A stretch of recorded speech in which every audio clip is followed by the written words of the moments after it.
Yo,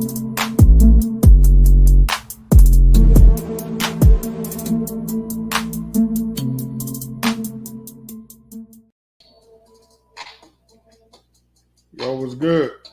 We up in here. What's happening? What's popping? Mr. Wilk in the chat. Coy, what's good, fam? I see you, man. I see you. Miss Brenda, 223 DMR. Slick back. Yeah, what's happening? Hope y'all having a beautiful Saturday. Got Mr. Wilk coming in tonight. Yeah. Hope y'all ready. Hope y'all got y'all questions ready. We're going to see what this brother got coming up. What's in the pipeline?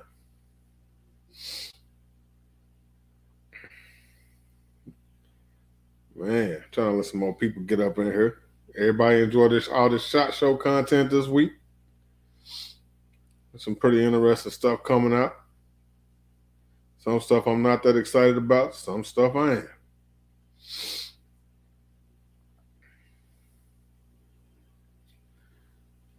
What's y'all's favorite thing y'all seen coming out so far from SHOT Show? Peanut, what's popping, fam?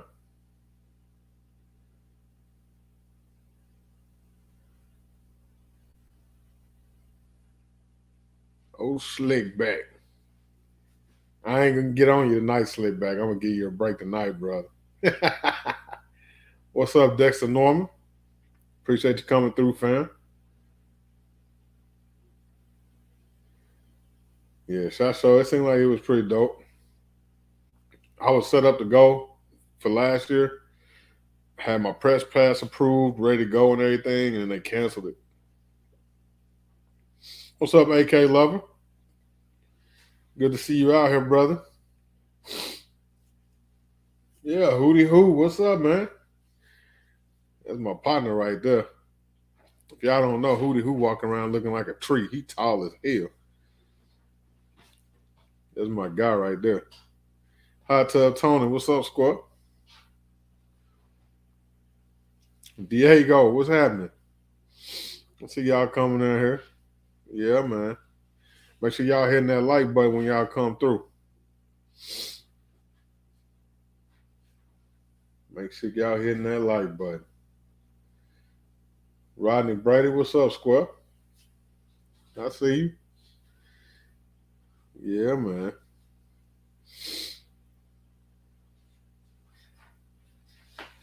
Yeah, I think we got a nice little number in here right now. So we about to get this thing jumping. Y'all ready? Bam. What's up, everybody? Yeah, man. BigDre, how's it going? Man, I'm good, man. You see the people in here. Y'all say hello to Mr. Wilk, man. Come on now. What's up, everybody? If you see me glancing down, I'm looking at the chat, so trying to keep up with y'all too. I got y'all on my other phone.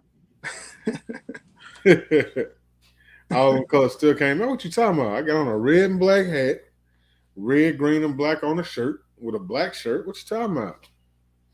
So what did he say? You talking about all them colors I still came out. Oh, it's colors. Boy, don't make me pull up your family photo with them Furbies again, boy. Don't do that.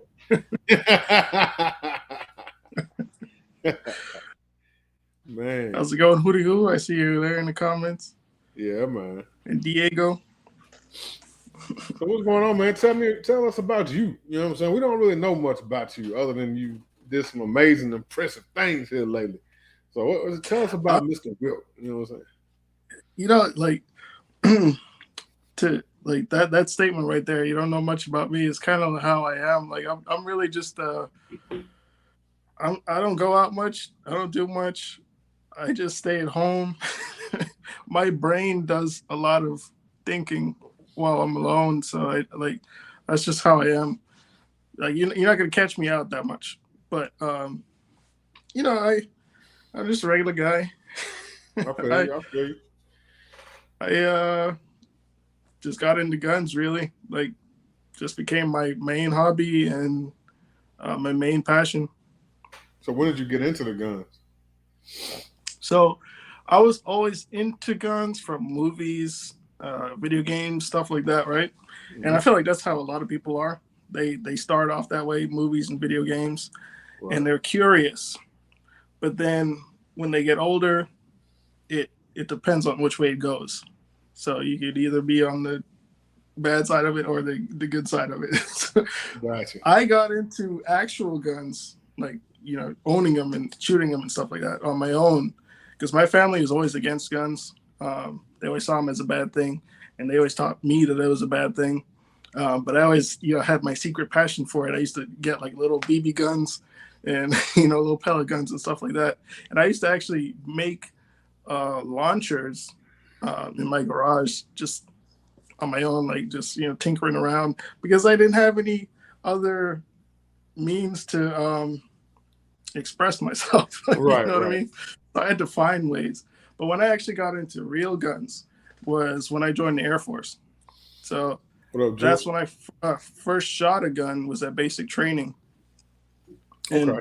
I fell in love right there. I remember getting, training up on how to break down an M16, how to clean it and everything like that, right? They taught us that way before we actually did the shoot. Right. And then when the day came, that's when I was like, my heart was beating. I was so ready for that day. And then when we got to the firing line, like I was excited. But when we got to the firing line, that was my favorite part of BMT too. Like that's all I really wanted. But when I got to the firing line and we were about to zero in the rifles, I was laying down in the prone position, and I took my, got my sights all lined up and everything. They told us we're good to fire, where the range is hot. And I took that first shot, and the smoke was just coming out the back of the receiver. And I remember I took a second, even though it was a timed zeroing. It was timed, so I was like, let me just take a second to take this in. And I took a sniff of the smoke. Like I was like, I loved it. I loved it. Man, it's nothing like that smell. First time, yeah. And then when I bought my first one, it was like a year after I was in the Air Force, but it took that long because I wasn't a citizen yet. I mean, you can get guns without being a citizen, but that kind of motivated me to get one. But when I got my citizenship in 2012, that's when I decided to get a passport and a gun. So where were you from originally? The Bahamas. The Bahamas. Okay. So you Bahamas. Yeah. My godfather's from the Bahamas. Oh, really? Yeah. Yeah. I grew up there until I was about 14.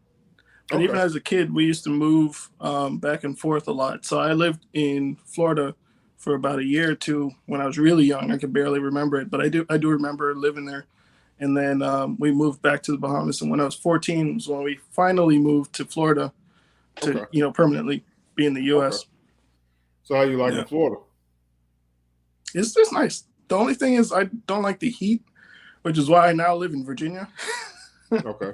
Because that heat every year it seemed like it was getting worse. And like I couldn't take it. I need to be, I still want to be on the coast, sort of. That's why I chose Virginia. And I don't want to be all the way north where they're having blizzards. I want a little bit of snow, not too bad, not too cold, not too hot. And I felt like Virginia was a good spot and still had decent gun laws. Gotcha. Yeah. That's important. Anywhere I go, they got to have good weather and good gun laws. Yeah. I want to shout out your boy real quick, Jay the Shooter. He up in here, Black Point. Oh yeah. I've been sorry, y'all. I've been chatting my head off too much. I wasn't looking at the comments. Oh, you well, good, what's up, buddy? everybody? So Ronnie Brady said, "What part of Florida were you in?"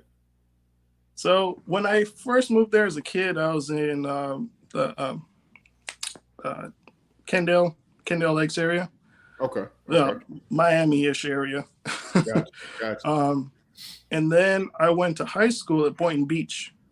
So I was actually, if Delray Dan, is he in there yet? I don't know. No, I hadn't seen him pop up yet. But yeah, that area is kind of close to Delray Beach too. Delray Dan, that's where he at. But that's where I went to high school. And then before I moved here, I was in the Sarasota area. Gotcha. Yeah. So you done went from the Bahamas to Florida to Virginia after you was in the military, and then Right. so you got how long did you stay in the military? I did 4 years active and one in the reserves. Okay. Yeah. And then you But got when out I and was went gun active, crazy. sorry. And you got out and went gun crazy. Yeah. Well, I went gun crazy in the Air Force too, but then when I got out, that's why I went to gunsmith school, and luckily my GI Bill covered it, so that took care of all of that too. What school did you go to? Pennsylvania Gunsmith School in Pittsburgh. Okay. So I lived in Pittsburgh for a while too. I went to SDI and, for a while. Yeah, I've heard of it, but that's the only thing. I've only heard of it. I don't know what goes on there, how the course is actually going. People ask me all the time what it's SDI, hard but as I hell. have no clue. Hard as hell. Yeah. The work, like the work as far as like the labs, which is where you actually do physical work, Mm-hmm. they were pretty easy. But I was going for my bachelor's or my associates in firearms, ballistics, and science. Mm-hmm. But the ballistics part, oh my god, that advanced ballistics class, that shit was hard as fuck, bro. Really? So it is like a physical school then? Yeah, it's an actual school in Arizona, and then that you can go online. And I was going online, Mm-hmm. but they do have a physical campus. Yes. Okay. Yeah. And where did you do the physical part of your course? You did it at your house. Okay. So Yeah. I had to set up. That's where this whole workbench behind me came from. I got that for school. Mm-hmm. So you had to basically set up a shop at your house, and they would Mm-hmm. send you the stuff. Like one of your projects was going to be building a muzzleloader. So they sent you the kit to build a muzzleloader. Mm-hmm. Your final project will be building an AR-10, an AR-15, or a 1911 from scratch. But they sent you the stuff to start with. You know what I'm saying? Okay. I didn't know that it was that much involved. Yeah. Because me, I'm more of a hands-on person, so when I hear online gunsmithing, that doesn't add up to me. You know what I mean? But like I said, I had no clue how it was actually conducted. No, they sent you all the books telling you, you know what I'm saying? Like they'll give you your assignments and stuff, and then Mm-hmm. they'll send you all the books and stuff that you need to complete the assignments, to know how to do what you're supposed to do. They send you the tools, they send you the stuff to do it with. Like when you do the Kydex lab, they send you the actual Kydex kit to make the holster with. Mm-hmm. The Hydro Dip lab, they send you an actual Hydro Dip kit. You know what I'm saying? So like Really? They really are involved then. yeah, they send you everything. So like on the Kydex lab, you need the Dremel and all that stuff. They actually send you a Dremel. Wow. Yeah, so like their gunsmithing tools, I got a set of nice gunsmithing screwdrivers. They sent me a big, huge ass box of files, like files from this big all the way up to like this big. They sent me some digital calipers, all kind of stuff, man. That's cool. Special That's cool. drill I thought that was kind of like a self-paced thing, but they actually sounds like it's pretty good. Yeah. But, so Monday, all your work is due by Monday, mm-hmm. and then your new assignments. It's due by Sunday. Your new assignments drop on Monday, and then you got to the following Sunday to do them, and then you got quizzes, you got finals, you got midterms, you got all that stuff, man. Mm-hmm. So it's just like going to school, man. Yeah, that's how it was for me. And how it worked. At Pennsylvania Gunsmith School, it was like a lot of typical school structure where you have semesters and finals and all that sort of stuff too. But it was all hands-on and in person. So Monday through Friday, I think class started like around 7, it ended at 3, around 3 maybe. Mm-hmm. But yeah, it was Monday through Friday full time. So that GI Bill helped a lot. I was still working the week, like in the afternoons and on the weekends. Right. But that all that really did was help me buy more expensive parts. Right. So, So is that how you if I, built up your tools to do what you do now?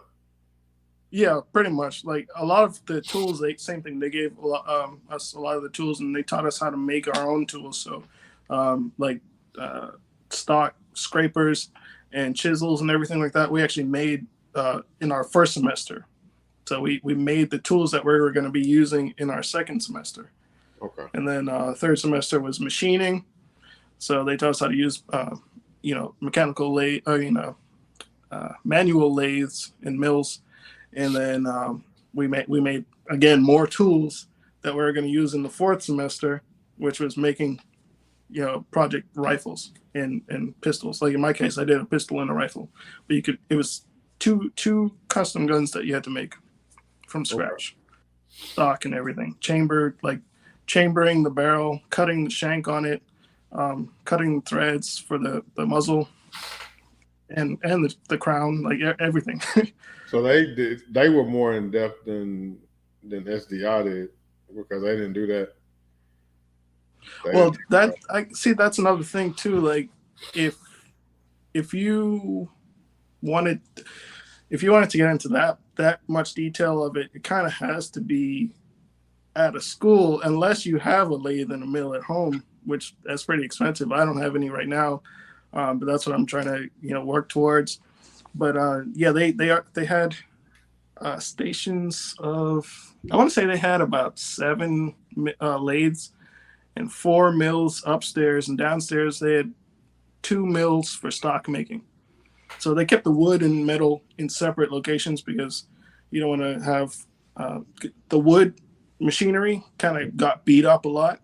Right. And with metal, you would have a lot more precise tolerances. So they kept all the equipment upstairs, and only the fourth semester students could use the new machines. Third semester, we had machines that were clanking around. Like, I forgot what they called this one, but it was an old Chinese beat up lathe. And it was like the oldest lathe in the school. And it still worked. It was, it measured in millimeters rather than inches, like inches, like we were normally. But like it still did the job if you knew what you were doing. But everybody tried to avoid that one. And when it ran, it used to clank like dunk, dunk, dunk, dunk, dunk, dunk. So yeah, I mean, but it still worked. Did its job. But they did have like really nice new ones though for fourth semester students. Like the brand was Sharp, and that was the brand of the lathe. And then the mills, I think they're also Sharp, but they had one that was a Jet brand. I remember that one. Gotcha. I actually like that one more than the rest. But the Sharp lathes, those things were like Cadillacs. They were smooth. They used to cut like cut metal like it's butter. Yeah, it's expensive. It's like buying a car. If you want to get a good lathe, like a good lathe that has like a lot of safety features that one did, like a foot pedal for you to step on so that you're not like if you accidentally get sucked into the machine, which is a horrible thing that can happen. Right. You get like a safety feature that if your foot is off of that bar, the machine will cut off. It actually has brakes that'll stop it. So you're still gonna get messed up, but at least it's not gonna rip you to shreds. Gotcha. I want to give a shout out to Jack All Trades and $2. What's happening, fellas? I'm sorry, y'all. I've been slacking on the comments. Oh, you good, bro? You good? So I'm watching them. Watching. We have Poindexter in there too. Jack of all trades. Yeah, I see y'all. Yeah, man. Yeah, it's important. So, what did you? So, okay. So your fame here lately has been this doggone Desert Eagle that you turned into a little full auto monster. Right. So, when were you sitting around and that little devil was sitting on your shoulder like, hey, dog, we're finna take this Desert Eagle and make it spit for real? Where'd that come from? I think Jay is that devil. Jay the shooter. But so that's really where it came from. I never even considered a full auto Desert Eagle before I met Jay. Because I saw him shooting the 50 GI, his Glock conversion full auto, and then he took me to shoot his 50 Beowulf full auto, and the two big 50 caliber full autos right there is pretty impressive. Right. But then the most famous, I think, the most famous 50 caliber pistol has to be the Desert Eagle. so when I saw he had those two guns already, I was like, you need a full auto Desert Eagle. That's what you need. So he trusted me to work on it. So it took me a while just to figure out what it needed and where to put things, because the gun obviously wasn't designed to do that. So I had to figure out where I was going to put the sear and the trip and everything and all the extra stuff that needed to go on with it. So that was the main challenge. And then once I figured it out, then I started making the parts and, test firing them. We actually had, the first time we tried shooting it, it didn't work. I was so discouraged. But at the same time, I was kind of expecting it because it was kind of crude and it was more of like a proof of concept. And I just wanted 2 shots. That's all I wanted to make sure that it would actually work. But I couldn't get more than 1 shot out of it. But then that actually taught me a lot of things that I wasn't expecting. And then once we went out the second time, it still had a little bit of issues, but I was able to fix it on the spot. And then that's when you see all the videos of us shooting. The first videos that you see of us shooting, that's from that fix. And it was, the rest is history. It was just, the first time was like my main learning experience of what I had to redo. So and I'll put some pressure on Jay right now. He has the videos of the first time, but he's taking forever to release it. So Jay, if you're watching, release those videos. Because like the first time when it worked, when I only did get 2 shots out of it, and but that's all I had in the magazine was 2 shots because it wasn't working before that. But when it did work, you could see the excitement on my face, and I'm like, "Oh, you saw that? Because I knew what happened. That was the first time ever a full auto Desert Eagle. And then, like I said, I made more tweaks on the spot and then made it work. Now, who was the first one to actually shoot it? I was. Jay says they're coming. Okay. Yeah, I was the first one to shoot it because if something went wrong, I didn't want anybody else, I didn't want to get anybody else hurt. Right. So the first time we shot it, I had gloves on. I actually brought some Kevlar. It's not a full vest, but I bought some Kevlar just in case it blew up. So I was prepared, and I knew it was a stupid idea, but I was still trying to be as safe as possible. But once I took the first shots, I was like, okay, and it seemed to be all right. And then when I got a full mag through it, I trusted it a lot more. And then I let Jay shoot it, and then there's footage of him shooting it out there too. And then Gun&Unkut was the third one to shoot it. Oh my God, right there. Yeah, I like Gun&Unkut. He's my guy too. But he was the third one to shoot it. And he was the first one to go viral with it. Because his video, he posted it on Facebook and like a couple of other places. And it got like crazy views on Facebook. I was watching that mainly. I was like, geez, like I didn't even know. It just came out of nowhere. And then, this right here, what you're pulling up is the first time it did a full mag. The first time it did a full mag? Yeah. So for y'all that have not seen this full auto Desert Eagle, if there's anybody in here that has not seen it, this is what we're talking about. Yeah, this clip right here is the very first time it did a full mag.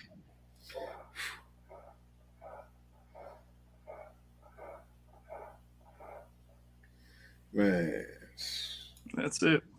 can I have You gotta ask Jay for that. it? Yeah.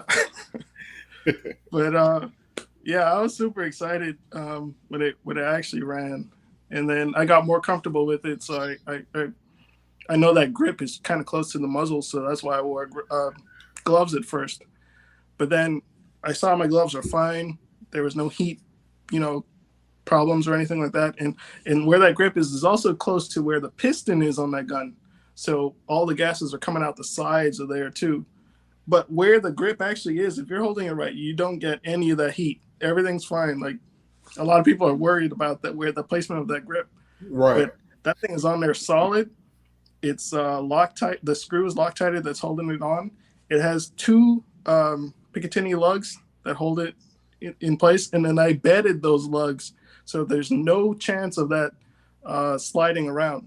The tiniest gap that's between those lugs is actually filled in. Okay. So yeah, that thing is on there solid. Yeah, because it's not going when I first saw it, I was like, "What if that grip comes loose?" Jay said he was scared when y'all first shot I was scared too. I was scared too. I didn't know what that was gonna do. But like, if you don't go out and try things, then nothing's gonna happen. Like, imagine the Wright brothers, if they never decided to fly a plane, you know, that's the craziest thing in the world. You're gonna go up in the sky in a big machine. Right. And they did it, and now we have planes. So, AK Lover said, "Could you imagine that gun with a drum?" Man, I know. I actually tried to reach out to ProMag to try and see if they would, because they do a lot of that kind of stuff. Like they do drums, even though their reliability isn't that great, they're still willing to make crazy ideas, you know. So I reached out to them thinking maybe, hey, can you make a mag for this? But they weren't on board. And I tagged Checkmate. They actually make the magazines for Desert Eagles. I tagged them in a video because I have an extension that I'm working on, but that's giving me issues. So I kind of got relaxed on that one.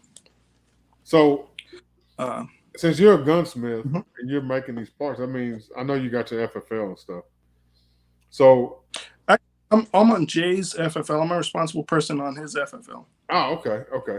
Yeah. So you can go ahead and could you, like, down the line start making your own receivers? Maybe come out, build your own pistol or something? Yeah, that's actually my plan. I do want to have my own designs, like not a copy of someone else's design. I want to have my own designs from scratch, absolute scratch. It's coming, brother. Those machines are expensive. Yeah, they're expensive, man. Yeah, but when I am able to get one, I'll start with a mill, a vertical mill, and I do have a design for a pistol. That's my first design, but I have a lot of other designs too that just I can't do yet. You know, right? Yeah, that is my plan.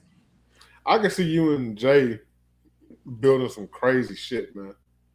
I can already see some crazy shit coming out of y'all too, because if your brain could work like that, just based off the fact he already had 2 different types of 50s and 4 auto, and then y'all put y'all heads together, he already a little monster in the brain, and and you sitting over here in the house just chilling and thinking, what the hell come out? Yeah. I would love to get with y'all, man, and just come up with a project and do something crazy and shock everybody. Just do a caliber that nobody would expect somebody to do. And that's another thing. I do have calibers in mind too. Yeah. I already got 2 calibers in mind right now. Well, one in particular, but I do have another one in mind. But yeah, I'll tell you about that. You know. Yeah. Later. Yeah, I'll tell you about that. What's good, Ben Shooting? I'm gonna look at the comments right here. Jack of all trades says they do have an extended magazine for it. For Desert Eagles? Yeah, he said they If do have you could one. send the link, send the link, I'll try to get it, because I am working on the one that I have, but like I said, it's just giving me issues, and I kind of just put it on the back burner because I'm working on some other projects too. So I didn't want that to hold me up.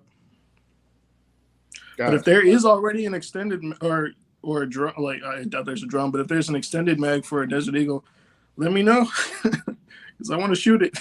Yeah. So are you coming to Nashville? Yeah. Oh yeah. Yeah, it bring some 50 AE. Anybody out there who's going to Nashville, bring some 50 AE because that stuff is expensive. Yeah, I'll see if I can grab some. Yeah. If I can grab a box or something. I think we got it. No, we don't have none at the shop right now. I'll see if I can get my hands on some.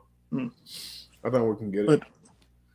But I did also convert it to 357 Magnum, because the Desert Eagle, you could change it to 44 or 357 or 50. And the 357 Magnum holds 9+1. So you get a little bit longer burst, but it's still super short.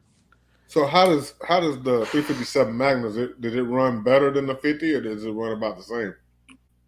It's not as reliable. I did have problems at first, but that was until I realized that the extractor spring was damaged.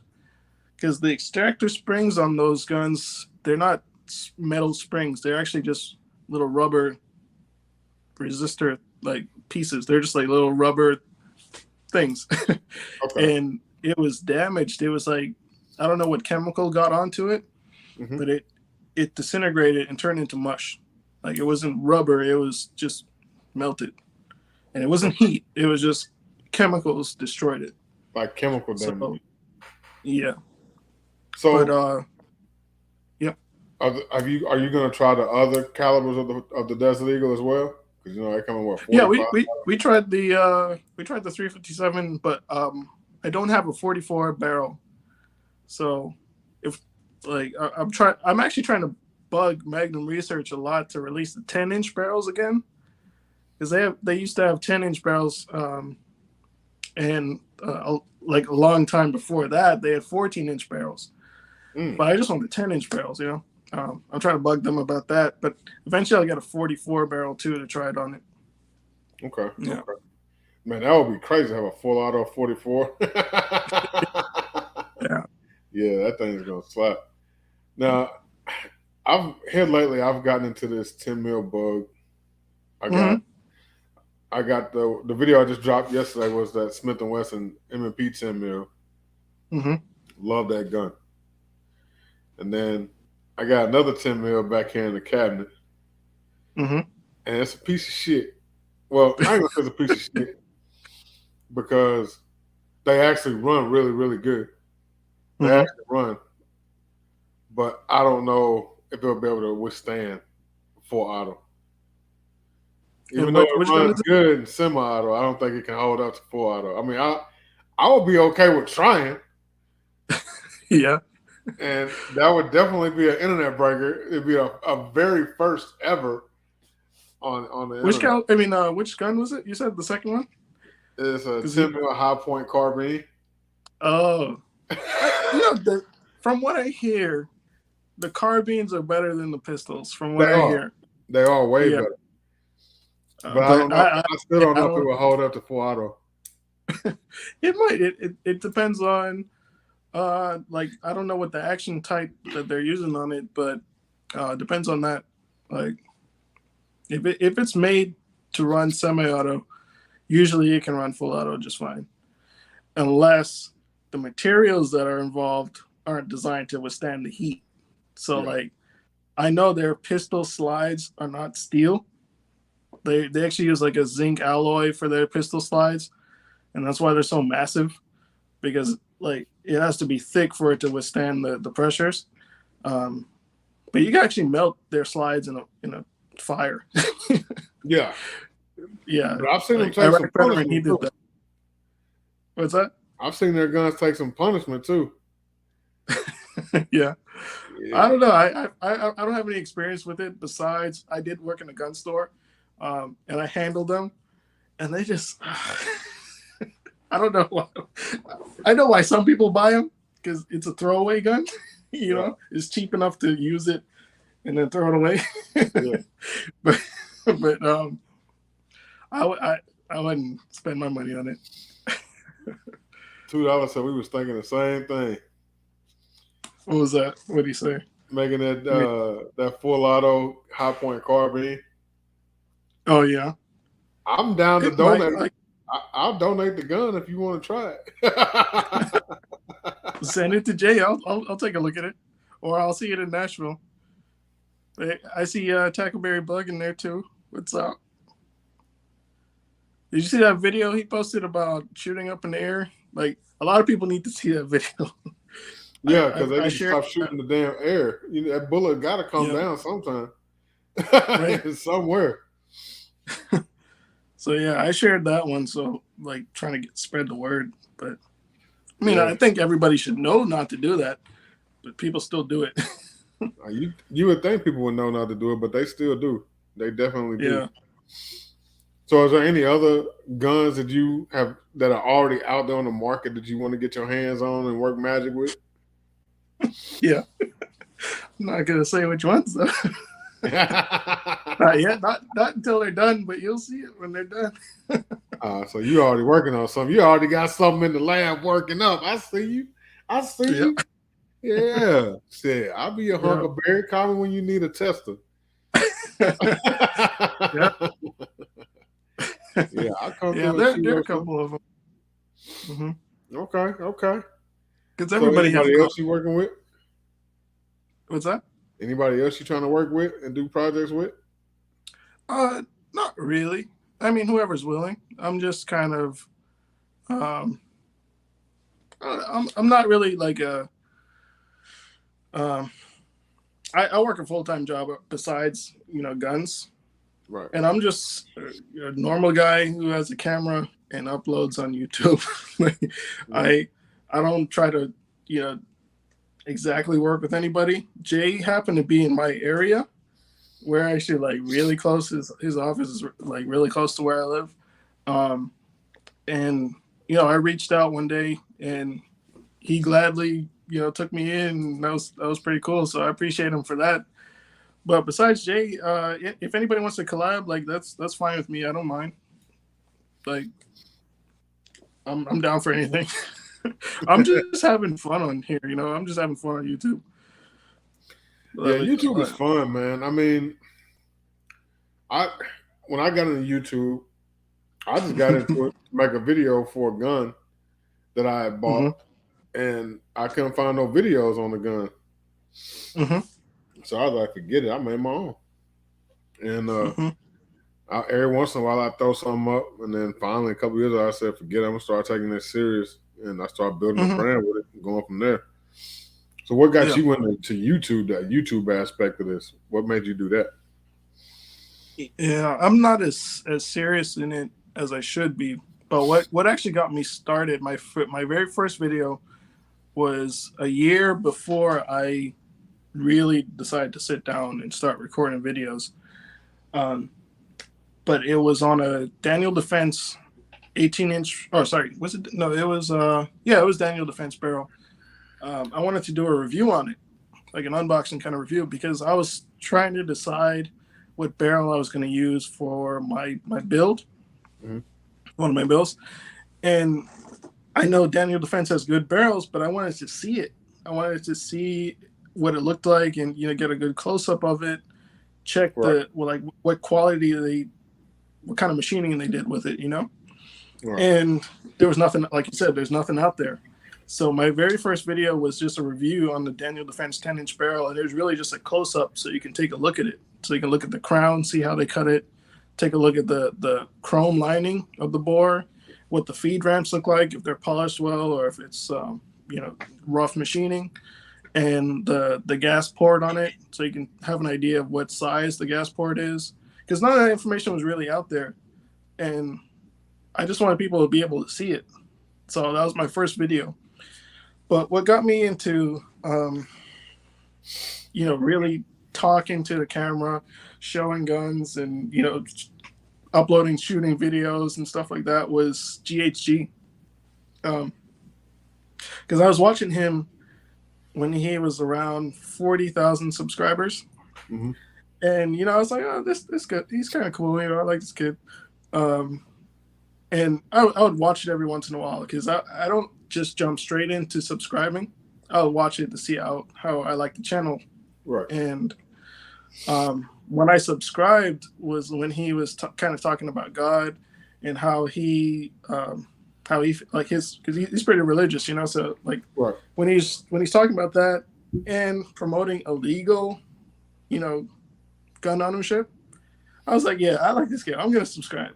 So I subscribed, and then he posted another video about getting into YouTube, and he said like if you've been thinking about it for a while, just do it. Just get on the camera and start talking. And then I actually put in his comments. I was like, yeah, you're right. I'll upload my first video tomorrow. So the very next day, that's when I made my first video, and then I uploaded that, and then I did like the gun collection video, which everybody does, So I did the gun collection video, and then it kind of took off from there. Okay. Yeah. Yeah, GAG, man. RGG turned me on to him. Mm-hmm. And because I had never heard of him. Mm-hmm. And he turned me on to him.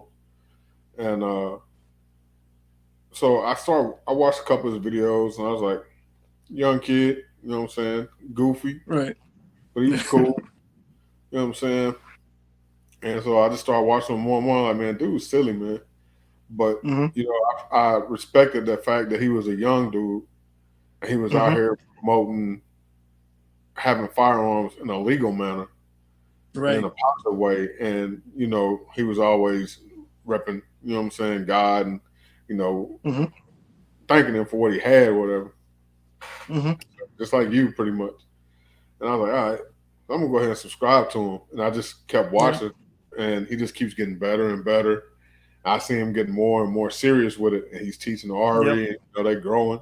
And they're going to have a baby. You know what I'm saying? So it's like, all right, man, he's doing his thing out here. You know what I'm saying? I'm proud of little homie. And then I followed Jay for a while. I've been following him for a minute. And actually, I was watching his videos, and I thought I had subbed him. And then I was like, man, I ain't seen him post nothing in a while. And this was when we would be on RGG's live. And I went in, I'm like, damn, I got unsubscribed. So I resubscribed, so I had to go back and catch up on some videos and stuff.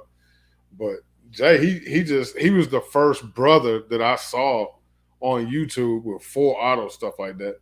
And when I first saw it, I had never seen a brother that had full auto stuff and it was legal. And so I'm watching the first video, and I think I want to say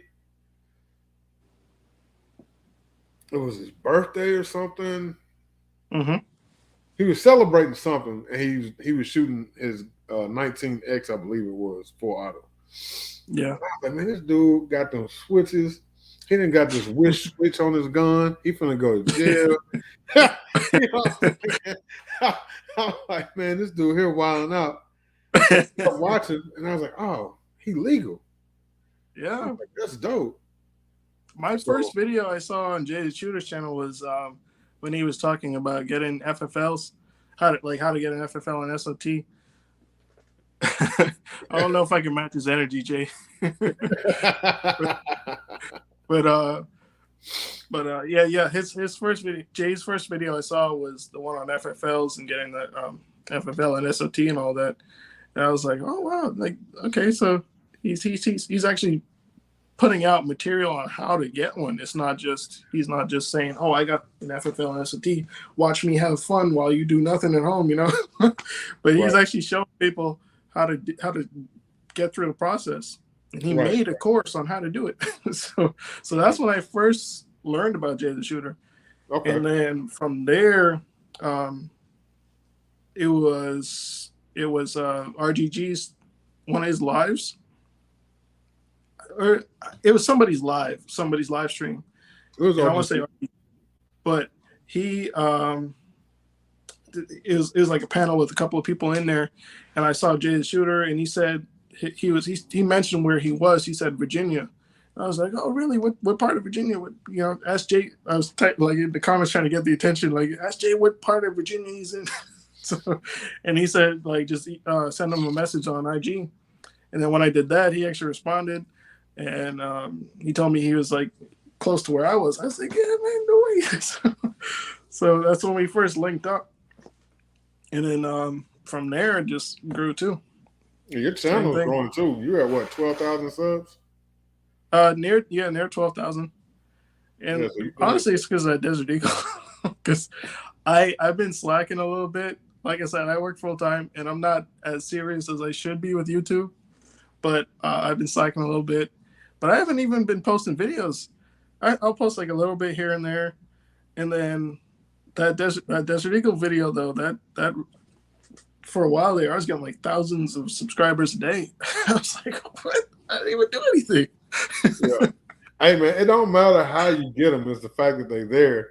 Now you just got to do your part to keep them. Right. Yeah. Yeah. And I'm slacking, but the other thing too is the other reason why I'm slacking is because what I'm doing is more hands-on and more time consuming. Mm-hmm. So I can't do what I do, like, taking the time to think out how to make a full auto Desert Eagle and also make videos. And I'm working on another project right now, so I'm kind of like distracted from making videos. But when the product comes out, then I'll make the video on it. But sometimes it's cool maybe to make a video updating people, letting them know, just kind of tap in, keep yourself in the algorithm. Yeah. And you can tell them you're working on a product. You don't have to tell them what it is necessarily. Mm-hmm. Or just do some other type of content, some other type of content to fill in the gaps. You know what I'm saying? Mm-hmm. Do some gunsmithing videos talking about, gunsmithing and stuff like that. Because there's other people out there that might be interested in gunsmithing. Mm-hmm. For a while there, I was doing videos on gunsmithing tools that I was getting sent in from SDI. So I would do like unboxings and show the tools and stuff like that. So and people appreciate those videos, especially new students going to SDI. They're doing research about the school. They appreciate those videos. You know what I'm saying? Yeah, so definitely. Especially if you're going with. Yeah, I do want to make more gunsmithing videos because that's kind of where I was going with it. I didn't want to just make shooting videos. I actually wanted to give out tips. A lot of what I posted earlier when I first started was, I call it gun tips. Just, teaching people different things, like how to polish stainless steel properly without it washing out the edges or lettering, that kind of thing. Right. And I do plan on making more of those videos, but like I said, it's time consuming and it's expensive too. Yeah, I'm just making excuses right now, but I will get more into it. I will get more into it though, so I'll be coming back when I get finished with this next project. I'll try to sit down and make more content, but yeah, I'll try and stick to a schedule of about one video a week. Sometimes I'll drop two. So I got one in the pipeline that I ain't even dropped yet. You know what I'm saying? And I've already got 4 already on deck, ready to go live. So I mean, I try and record. Like I'll go out to the range to record. And when I go and record, I try and do at least 2 videos every time I go out. One week, I went to the range, and this was back right after I moved. And I filmed so much content in like 2 days that I didn't have to record a video or do anything. I recorded and uploaded so many videos. They just ran out like 2 weeks ago. Yeah. And this was back in like October. And those videos just ran out. I actually do have some recorded videos, like reviews on different parts and things like that. But I haven't posted those yet. I've been sitting on them for a while, actually. And I think it's because I want to redo them. But I don't know. I just haven't edited them yet. So yeah, I know what you mean. Like having some backup content is pretty good. It's convenient, especially when you do like a bunch in one day and you know you're set for a while. So I do want to get back into it, back in the swing. But I'm looking at the comments right now. And that's something that AK I Level do. said Like, DHG is down to earth. oh yeah, Say again? he's definitely down to earth. When we met up in Houston, I realized, you know, he's actually off camera. He's really, really tame and quiet. Yeah, he's really quiet. He just be chilling, like back off in the cut. Matter of fact, you'll see in my video from Houston when I was messing with him and stuff, he was just kind of like reserved. He was like, man, you know what I'm saying? But he wasn't like, really, he's not really that animated off camera. Right. But once that camera I come can on, that energy, it's like somebody flip a switch and that energy kick in. And he's on. As soon as that camera cut off, he's like, what's up? He's just chilling. Yeah, I can definitely see that. Like I've seen it when he does videos with other people. Sometimes you'll see where he kind of backs off a little bit and lets the other person do their thing, and he's just like, I'm just here. so I can see that. And a lot of YouTubers are like that. A lot of people in front of cameras are like that. They're just you know, when that, just like you said, when that's when they flip the switch, that's just them coming on for that camera. Like Michael Jackson, same way. You know, he didn't like being out there, but when the camera was on him, when it was time to perform, you know, it is big superstar Michael Jackson. So a lot of people in front of cameras kind of are like that. Me, I'm pretty much the same all the time. What's up, Alan Watt? But yeah, I'm pretty much the same all the time. If you meet me at the store or whatever, I'm the same dude, man. Yeah, I think I'm the same way, but sometimes I do get camera shy, and I'll freeze up. I can see that, especially because I'm talking to myself. Like when I'm recording a video, I'm talking to myself. I can't get over the fact that I'm talking to nobody. Yeah, like right now I'm okay because I know I'm talking to you and everybody else in the comments. Like I can see people are responding, but when I'm just talking to a camera and I'm trying to show you a gun, it's like, oh, that's why I'm usually behind the camera, because at least I'm looking at what I'm trying to show you. Like a lot of my videos are me showing just my hands, is because I don't want to look at my own face. Yeah, man. When I get in there, when I'm talking to the camera and I'm recording, what I do is I look at the camera and I literally talk to the camera like everybody is sitting right there in front of me. Like we talking right now. Yeah. And I just shut the camera off. And I do one take videos. Really? You should see all my bloopers, man. I'll get like 20 videos of bloopers, me just trying to start up the video. Like just trying to, that's the hardest part for me, is getting it started. I'll sit there for like an hour of me just going up like, nope, delete that, delete. No, I messed up, delete. And I'll just, you know, once I get rolling, then I'm kind of like, okay, I'll just keep going. And even if I do mess up, I'll just either delete it or either edit that part, or I'll just let it go. I'll just keep it in there. Now, I have to mess up really, really, really, really bad to even edit it out or even re-record it. Like I have to, because I'll record a video, and as I'm editing, I'll go back. I'm watching it as I'm editing, because I'll drop the intro, drop the video, drop the outro. Then I'll go through and watch everything. Then I'll go back and I'm like, all right, so I'll go through my music and I'll just start grabbing songs and throw songs in there. And then like if it's somewhere, like I got a little shooting footage that I want to pop up in the corner, I put that in there and I'll do everything I want to do to it. Then I'll just sit back and I might watch it. Like even after it's uploaded, I may watch it like 3 more times. Just to see if there's something I want to change as far as like music or something like that, or some sound adjustments. But as far as the actual video itself, one take. Yeah. I'm not, unless it's absolutely just jacked up, it's going to be one take. and that's it.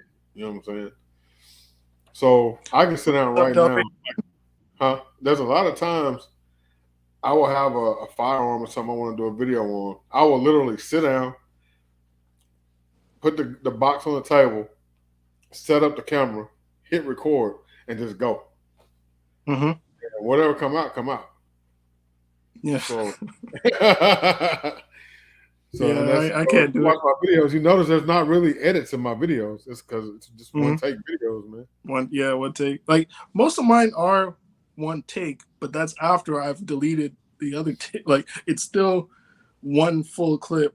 I haven't mashed together anything really. It does happen sometimes. I do mash together some things, but it is one go after I've done a lot of messing up. But So, and that's another thing. Like it takes so long. It's so time consuming.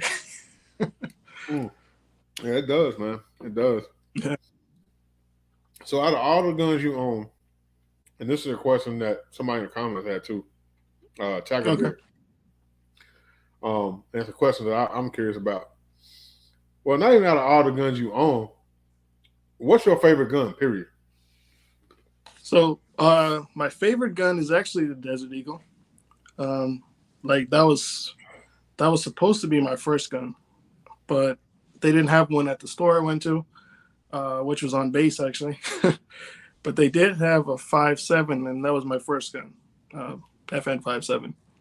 But my favorite gun of all time has always been the Desert Eagle. I know it's not practical. It's a crazy bulky gun, but that's what I loved about it, and I love the engineering in it too because it's completely different from any other pistol. So yeah, the Desert Eagle is my favorite, and I did own one for a while, but I had to sell it. But I still have the 357 Magnum barrels, and I have the extra mags and some different parts and things like that still saved up here. But of the ones I own right now, my favorite is probably my FNX 45. That's my bedside gun, and I love taking it to the range. It's really an accurate gun. Like I actually shoot well with it. Like even with it being a 45, it kicks a little bit more, but with the suppressor on there, it kind of keeps it down for me. When I shoot it without the suppressor, it's a lot more flippy, But the suppressor helps a lot, and I love taking that to the range. The only thing is I don't want to get it too dirty because, like, it's my bedside gun, so I hate cleaning it. Gotcha. But I always keep it. I always keep it clean. Excuse me. So, what was that? If I said, hey, you don't have no cap, you can spend as much as you want, what would be the one gun that you would go buy?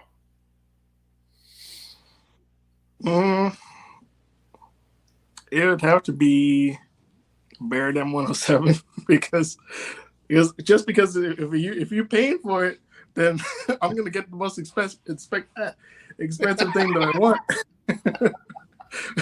I said money is there was no price cut. So you know what I'm saying? That's fair game. Yeah. So shit hit the fan scenario. What's your gun you going with? Oh, one of my ARs. That's like I don't own an AK yet. I did own one. That's another one of those guns that I did own before, but I had to sell it and I had to get back. Wait, I can't. Hold on, yeah, that is gun snob is cool. I give you that. He said my first gun was going to be a DE, but I had to get a 5.7. Sounds gun snobbish. I had to. It was my first gun. I had to pick whatever I wanted. I was like, oh, I love the I love the Desert Eagle. But when I saw, what I almost got though, because I wanted to get something. I was like, I'm not leaving here without getting something. I almost got a Taurus, and I know how people feel about Taurus. They either love it or they hate it. But at that time, I didn't know much. I didn't know much about it, and I I'm not a Taurus fan, but I almost did get one. I almost got a Taurus. Ain't nothing wrong with a Taurus. I got a G4. But this is 2012 time. Oh, that's when Taurus back then was a little bit different. Yeah, that's when they was shit. They're okay now. They're okay now, but back then, I didn't know what I was doing. I just saw a gun. I was like, yeah, that looks all right. Yeah. Man, people come in our store all the time, and we got one case that we put the shit guns in, like the Tauruses and Skies, and I'm cool with selling the Taurus. But when they start looking at the high points and the Skies, I'm like, man, look at this over here. But what do you think about that Sky gun? I'm like, oh yeah. But anyway, what about this right here? Like, man, I'm not really trying to talk about that gun, period. I keep trying to pull you over here, but you keep going back to this damn piece of shit. Right. You know, I said it too. I did work in the gun store, so I know what you're talking about. Like, I know what you mean when you got customers trying to look at this thing, and you don't want to steer them. You don't want to be a snob, but you're like, don't get that. Yeah, I got in trouble one day because this lady comes up, and she flat out asked me about this gun, and I keep it 100. So I'm standing. My manager was standing like 5 feet away from me, and she's like, "So honestly, in your opinion, what do you think about this gun?" And it was a Sky. I looked at it, I was like, "It's a piece of shit." He's like, "Trey," I'm like, "What?" Double action only, trigger super heavy, like no. Yeah, I mean, so now I just avoid it. Then I got in trouble because this man called in one day. And there's this one particular gun. I hate selling these son of bitches. It's a little SIG. Is it a SIG or is it a Springfield? Is it the P2? It's the 911. No, it's a 911, I think is what it's called. It looks like a little bitty tiny 380 1911. I think it's called a 911. I can't remember if that's a SIG or a Springfield. But anyway, and so the guy, I already knew them guns jam all the time. They jam up for real. Segregated guns. So this guy calls, he's like, "Yeah, I got this gun." And it keeps jamming, keeps doing this, keeps doing that. And I'm listening. In my head, I'm like, he got that 911 shit. I'm like, "So what gun is it?" Sure enough, he said, "It's a 911. I was like, "Oh, that's the problem right there." And he was like, "What do you mean that's a problem?" I was like, "That gun's a piece of shit." So he's like, "Oh," I was like, "Yeah, I said those guns, they jam up all the time." I was like, "I don't even like selling them, to be honest." So he hangs up. He calls back like the next day and talks to my manager. It was like, "I talked to some guy. He told me my gun's a piece of shit and that it jams up all the time, this and that." He said, "I didn't like that because I bought it from you. I didn't know he bought it from us. I didn't, you know what I'm saying?" So my manager, he's standing there and he's talking about what happened in the conversation with the guy. And he said when he was talking to the guy, he thought it was funny. But when he found out that it was me, I was like, "Yeah, that was me that talked to that dude." And he just put his head down and started laughing. He was like, "Damn, that makes it even funnier." Because I can picture you having that conversation on the phone. I'm like, "My bad." He's like, "You can't be telling customers their guns are shit, especially when we sold it to them." I was like, "Well, quit selling the motherfucker." Yeah, exactly. Like, that's how I feel. Like, that's how I used to feel too. Like don't make me sell this because I don't want to sell this to somebody. You know, like I'm like you too. I'll be honest. I'll be like I wouldn't get that, but if like. But that seems like I said, I don't want to be a snob either. So if that's all they can afford, then all right, then that's a $700 gun. But, what do you mean? No, I'm talking just different guns, like just different in general. But yeah, that too. If you can afford a Sky, you can afford a Taurus. I'll sell you the Taurus. But yeah, like that's it. Like I'll try to steer them in a better direction. But then if they're going for that, then it's like, okay, if that's what you want. I gave you my opinion on it. You still want it, all right. But I remember one time though, there was a customer, and it was right at the peak of COVID, and like guns were selling like crazy. All the newbies were coming in buying guns, right? This one guy, he bought I don't remember what it was he first bought, but he bought a piece of garbage. And then he came back. He said, "I don't know what's wrong with my gun." And I told him this gun is known to be like picky with ammo. And he was like, "Why didn't the guy tell me this before? The guy who sold to me?" Because at that time I was working the counter and gunsmithing in the back. So I was like, "Well, he wouldn't have known. I'm the gunsmith. I just happen to have more knowledge on this platform. You know, it should run that ammo, but it just happens to not do it." So he took whatever, I don't remember what gun it was, but he took that, he sold it back to us, and then he bought a Glock 44, the 22 Glock. And then again, he had issues with that because I don't know how they're doing right now, but when they first came out, they were garbage. Everybody was having issues with them. Yeah, they were having a lot of issues with those. So same thing. He was thinking, because he's brand new, he's thinking, I've heard of Glock before. Like that's a reliable gun, but not that gun at that time. So when he came back, he came to talk to me again. And I'm like, oh man, you went from one gun to another. Just one bad gun to another. So I told him same thing. This Glock is having, like, it's I know it's being sold right now, but it's having issues. Like a lot of people are having the same issues with it. And he got upset about that too. And I'm just like, I'm just a gunsmith fan. I'm just telling you how it is. You know? Yeah, but he had bad luck twice. He got one gun that was garbage, and he got another gun that he thought was going to be good, but that turned out to be garbage. I felt bad because he was a brand new gun owner, and he's having all this terrible experience with guns, and I'm like, yeah. You know what I think it was?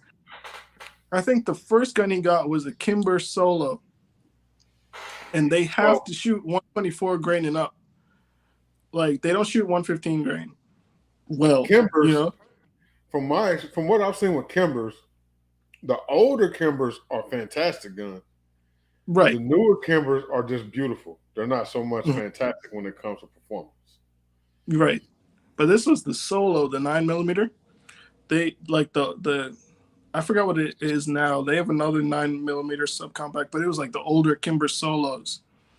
And same thing, it looks really nice, but it requires 124 grain and up for it to run, and high quality ammo. But he was shooting 115 grain out of it, and I told him, like, that's not gonna work in this gun. It'll shoot one shot, but it may not cycle. Let me see. What is your favorite brand of? I think he was trying to say AK. Oh, AK. I've been watching now for a while now, and I kind of like the PSA because they have an FN barrel on it. Yeah. But the Kalashnikov USA, I was looking at those two. They were kind of like neck and neck for me. As far as buying one. And I was kind of I like the Cold Hammer Forged of the PSA, but I like the Kalashnikov USA better. Like they built it like a true AK-103. And until recently, like this year, like SHOT Show, they announced it pretty much. They started doing Cold Hammer Forged barrels. And if anybody knows much about AKs, they come with the trip on the bolt for full auto. So it's a full auto bolt carrier group. It's just like ARs. Most of them are full auto bolt carrier groups, but this one has a little notch that typically you'll have to weld that on, but they actually have it on this one, the Kalashnikov USA. So it has the full auto bolt carrier group and the Cold Hammer Forged barrel and a forged trunnion and all the good forged parts that it should have. So now I'm like, okay, PSA, y'all had me with the FN barrel, but now they have a Cold Hammer Forged barrel too. So I think my next one is going to be the Kalashnikov USA one. As far as the FN barrels go, I think they only put those in one or two particular models of their AKs over at PSA. I don't think all of them have that right. FN. Yeah, not every one of them. Yeah, it was like that's a chrome line barrel too, if I'm not mistaken. It should be. Yeah, I'm pretty sure it is. Yeah. What's up, Rich homie? Rich homie Ghost in here. What's up, fam? But yeah, I don't have an AK. I have a KS-47, but I don't have an AK. And I've been thinking about Hmm. getting an AK. But if I get an AK, more than likely, I really want the Zastava. Hmm. That's the AK I really want. I'll take the PSA one because I've seen them run and they run really Yeah. good. But I really want a Zastava. You know what I wanted before I had my chance though was the Arsenal SGL. I forget what SGL something, but it was a Russian import, and Arsenal, converted it to shoot or to the from the sport configuration to typical AK configuration. Hmm. Um, but yeah, I wanted that one because it was actually from Russia, and like that was the real. That's where they're from. I don't want a Serbian or Chinese or American, or I don't want any other AK. Then a Russian. Okay, but yeah, that's kind of Kind of freezing up.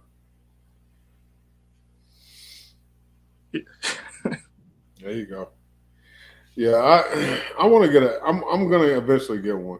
I don't know what I'm gonna get, but I'm gonna eventually get one. Right now, I'm working um with my KS-47, and I love that thing, man. That thing runs good. I love that KS-47. am I back all right? Yeah, you back? You good? All right. You having some Sorry about Wi-Fi that. issues? You got that cricket Wi-Fi? No, I was getting called. I was getting called. Oh, okay, Um, got what was I saying before though? Oh yeah, I wanted the real deal. I wanted the Russian AK. you. Yeah. That's where they're from. That's what I wanted. So I missed out on the Arsenal SGL, but now I think the Come on, Kalashnikov man. USA they seem to be all right. Um, they haven't I been mean, out long enough for me to really build up an opinion on it I because mean, I like to wait till the gun is out for a while for me to build up an opinion on it, and then I mean, I'll see how I like it. Kalashnikov USA is Kalashnikov. It's just made here in America. Yeah, but it's not exactly Kalashnikov. Like it's not. It's It's they're the U.S. branch of Kalashnikov, so it's a Kalashnikov. I don't know. I'll look at it. I am leaning more towards that though, so I might get that one. But then I'm curious about Krabs Custom. He does a bunch of AKs, and I'm still curious about Arsenal because I want to have a milled and a stamped receiver just to have some variation. I don't want to have a whole bunch of the same gun. I want to actually try different things. But if I only had one AK, it's probably going to be the Arsenal. I mean the Kalashnikov USA AK. I think you should check out Johnny Snow. What's that? I think you should check out Johnny Snow. Johnny He, Snow? he's the AK king. I am Johnny Snow. Yeah, I'll check him out. Does he do like custom builds? He builds them. He buys them. He is the king of AKs. Mm-hmm. He's Yeah. got all kinds of AKs. He's all about AKs. That's what his whole channel is built on. Really, is nothing but AK. Mm-hmm. He got some ARs sprinkled in there here and there, but he's an AK guy. Mm-hmm. So check him out, man. It'll probably help you make your decision a little bit easier. Mm-hmm. Yeah, Yeah, I'll check him out. yeah, man.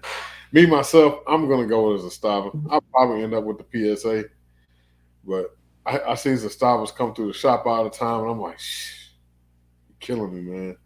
You're killing me. Mm-hmm. A couple of my coworkers have them, and they love them. I tell you one that I shot that was American made. Tiger Bear said he liked the Romet, or he has the Romet. Um, we had about 10 of them, and we sold them in just about 3 or 4 months. The Occam Defenses. What was It's it? American, yeah, man, American made. They come out of the box, suppressor ready to take a dead air. They ready to take a dead air can out the box, and they run. They're super super smooth. All the functions, man, the safeties, everything just it's really, really smooth. That thing is Mm-hmm. beautiful. I love those guns, man. But they're like 3,200. Oh yeah, Yeah. that's another thing. The cost.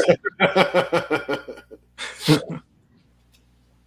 So but as far as AK versus AR, for me, like I said, if I was going into um, SHTF, it would be an AR for me because it's easier to manipulate it than an AK. man, They're sharp. Like AKs have sharp corners sometimes, like depending on who builds it, but they're sharp. They're rough. Um, they'll run, but ARs if you they run too. Like they're not as unreliable as people try to compare those two. ARs to me are just as reliable as AKs. If you take care of them and it's a good, decent build, it's just as reliable. right. Yeah. And that's one thing, man. When it comes to sit at the fan scenarios, you know, yeah, my favorite brand of gun is Smith and Wesson. Yes, I do love Canics better than I do Glocks. You know Mm-hmm. what I'm saying? But at the end of the day, shit at the fan, when I run out of here, I'm gonna grab an AR and I'm gonna grab my Glock 19X Mm-hmm. because I know I'm gonna be able to find something if I need to replace something out in the Mm-hmm. wild. Somebody gonna be laid up on the side of the road that got yeeted. You know what I mean? And I'm Yeah. gonna be able to take some of their stuff and nobody done stripped them yet. You know what I'm saying? Glocks, it's a Glock, bro. Right. We're gonna find some Glock shit somewhere. You know what I'm saying? Right. So I'm, Anywhere you go, you're gonna find it. yeah, you know what I'm saying. So I know Yeah. I'm gonna find what I need. Yeah. Everybody, I feel like every gun owner should have a Glock. I feel like that's a standard, you know? Like it's not the greatest in every category, but it's purely utilitarian. The Gaston Glock, the guy who designed it, he designed like he when he thought about it, he wanted to design a tool that shot bullets. Mm-hmm. So there was nothing like he wasn't trying to be fancy about anything with it. That's why it looks like a brick. you know, it's not. It's more utilitarian than anything else. And he before he got into guns, he was actually he used to work with polymers and make different kinds of tools and things like that. So he was more in the mindset of I want to make a tool rather than a fancy firearm, fancy gun or whatever. He wanted to make a tool that shot bullets and always worked. Right. And they do, man. They just run. They run. Black Poindexter said, "No Glocks here. I refuse." What's up, Red Bull? What's up, Randy J? Black Poindexter. I didn't know you were that much of a snob, Black Poindexter. He said, "No Glocks, damn it. I refuse." Let me see. Is a plastic high point?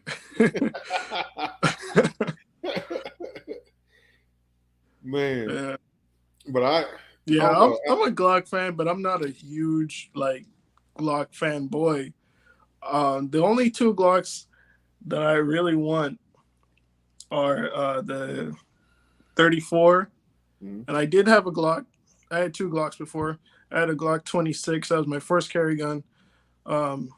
Back before there were a lot more options. That was like the best one that there was at that time.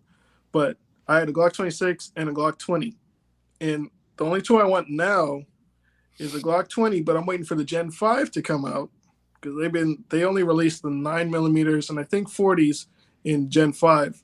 But I'm waiting for the Gen 5 10mm to come out, the 20, and then I want a Glock 34. And I think if I get those two Glocks, then I'm set. I don't need any other Glocks. I'm not like a huge Glock fanboy. I like having different platforms. I need another Glock 32. That's a 357 Mm-hmm. series. And then, Yeah, I see, and that's another thing. I do want to have different calibers too. And if I'm going with 357 Sig, I want that in a Sig. Since that's their design. well, for me, the thing with the 32, is I'm a 32nd degree Mason. Oh yeah, okay. I wanted a Glock 32, and then Yeah, that's a must then. see by my name. I mean 357 Sig. Mm-hmm. Yeah. There's There you go. reasons behind it. You know what I'm saying? Yeah. It's not Yeah. that I just randomly want a Glock 32 because I can get 357 Sig and something else, Yeah. but that's the one that I want. I want it for a reason. Yeah. Yeah. My No, collection isn't as big as it used to be, and it's not as big as I want it to be. But I do want to have different platforms because to me, I see them as my library. Um, like if I have a platform that's different from something else, I can pull it out and I could look at it and read it like a book. That's the way I see it. So I want to have different manufacturers and different calibers for those different guns because I don't want to have just a whole bunch of nines and a whole bunch of Glocks, a whole bunch of whatever. I want to have different designs because, right. like I said, to me they're a library. My collection is like a library. I want to read them like a book and have a different book. I'm fixing to start a spreadsheet with all my firearms on it, all the serial numbers, and all that stuff, and whether they're NFA or not. And that way, if something happened to me, because I ain't a spring chicken no more. So if something happened to me, my family will be able to see like, okay, this is what he's got. That's this serial number. That's this serial number. You know what I'm saying? This is what caliber it is. Whatever. You know what I'm saying? But I want to do that to keep better records of my guns, and then also, um, I want to start diversifying my collection because right now it's basically a couple of shotguns, ARs, and handguns. I need a bolt gun. I need a lever gun. You know what I'm saying? I might get a few of each, whatever. But I want to diversify the collection, and I want to change up the calibers because all my handguns were 9mm until I got this 10mm. Right. My ARs, I've got 12.5-inch 224 Valkyrie. I've got 5.56, 300 blackouts. I got 6.5 Grendel, 7.62. You know what I'm saying? I got a variety of calibers, but right. I want to add some more in there. And I was going through my cabinet the other day. I had 4 lowers just sitting in there. So I'm like, okay, I guess I can't just let them go to waste. So I gotta build something. Yeah. I have a whole bunch of ammo for guns that I don't even have anymore.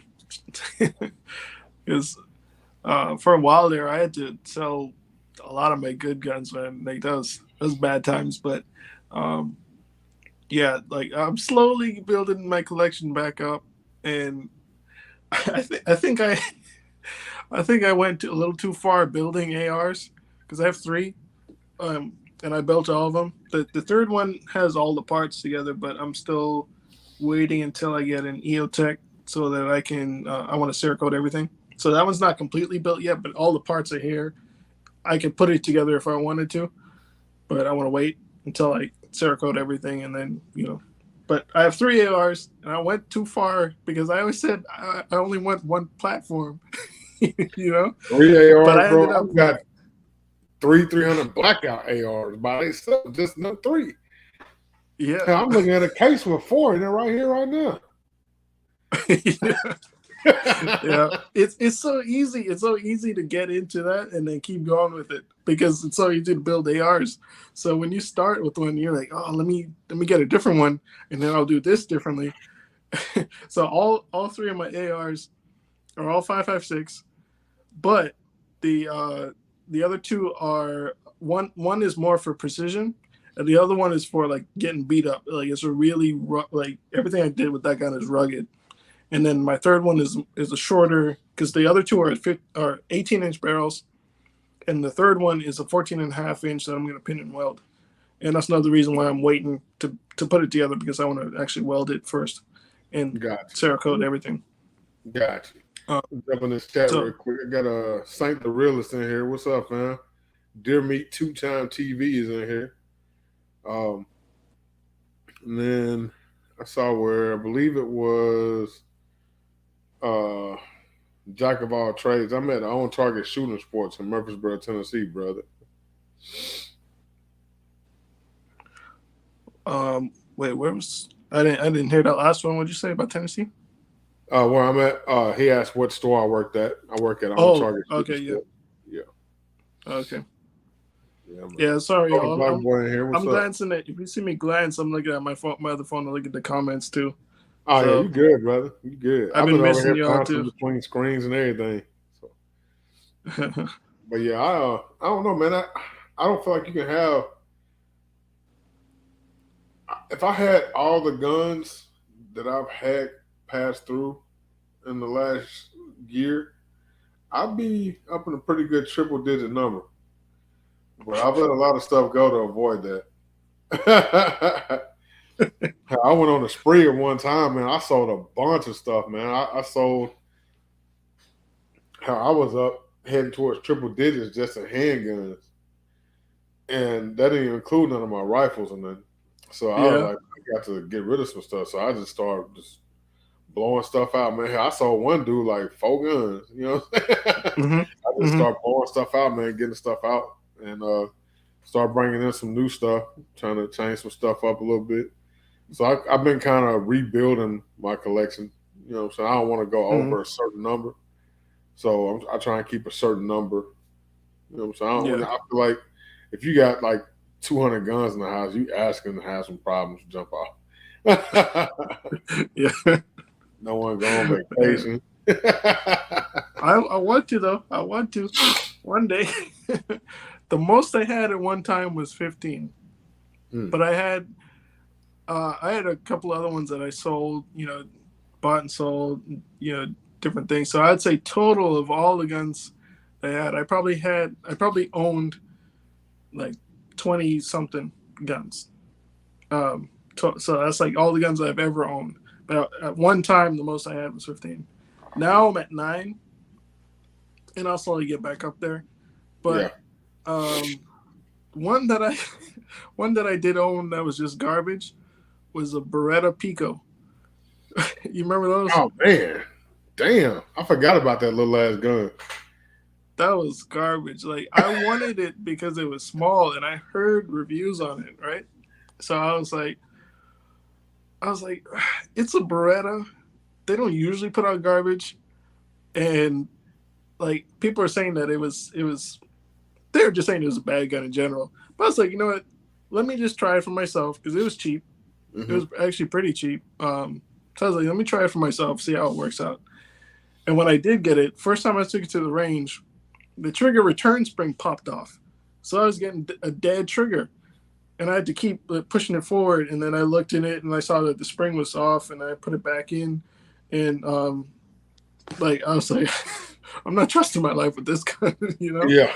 Because it was supposed to be like I could just slide this in any old pocket and just because I had a bore-eye holster for it. I don't know if y'all know what bore-eye is. Actually, I got one right here. I'm just gonna show the holster, not the gun. But it's a pocket holster that it clips around the trigger guard, and this right here hooks on your pocket. So when you draw it out, the holster stays in your pocket and the gun comes out. Okay. So I actually like these bore-eye holsters. Like I use a standard, you know, in the waistline holster most of the time. But if I want to just throw something in the pocket, and if I'm walking around the house, I use that bore-eye holster. I just got it in my pocket, and I can pull it out, and you know that's it. Or if I'm wearing a coat and I just want to have my hands in my coat while I'm walking around, I could be walking around just like this with my hands in my coat on both sides. But if something pops off, I could just pull it out, and my hand is on the gun everywhere I go.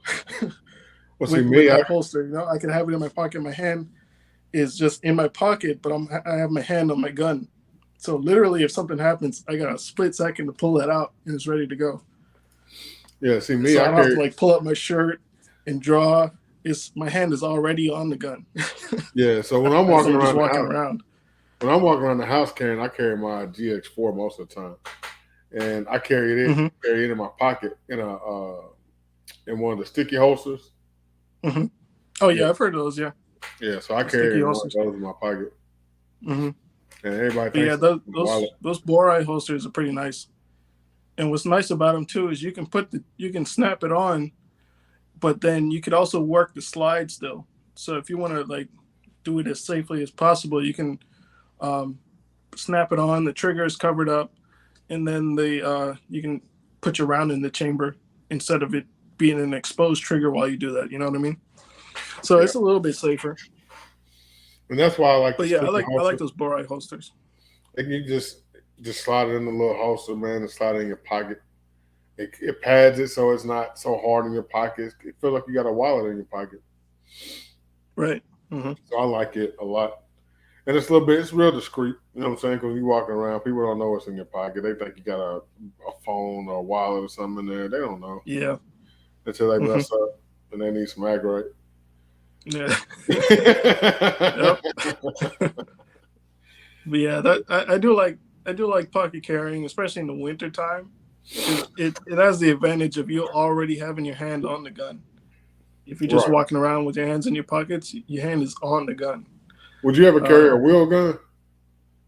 I would, and the one I do want is actually the Kimber K6S. Okay. Yeah. Yeah. I never carried a wheel gun, but I do want one. I want that Kimber K6S. I actually paid for one time, and it was this shady gun store, man. I actually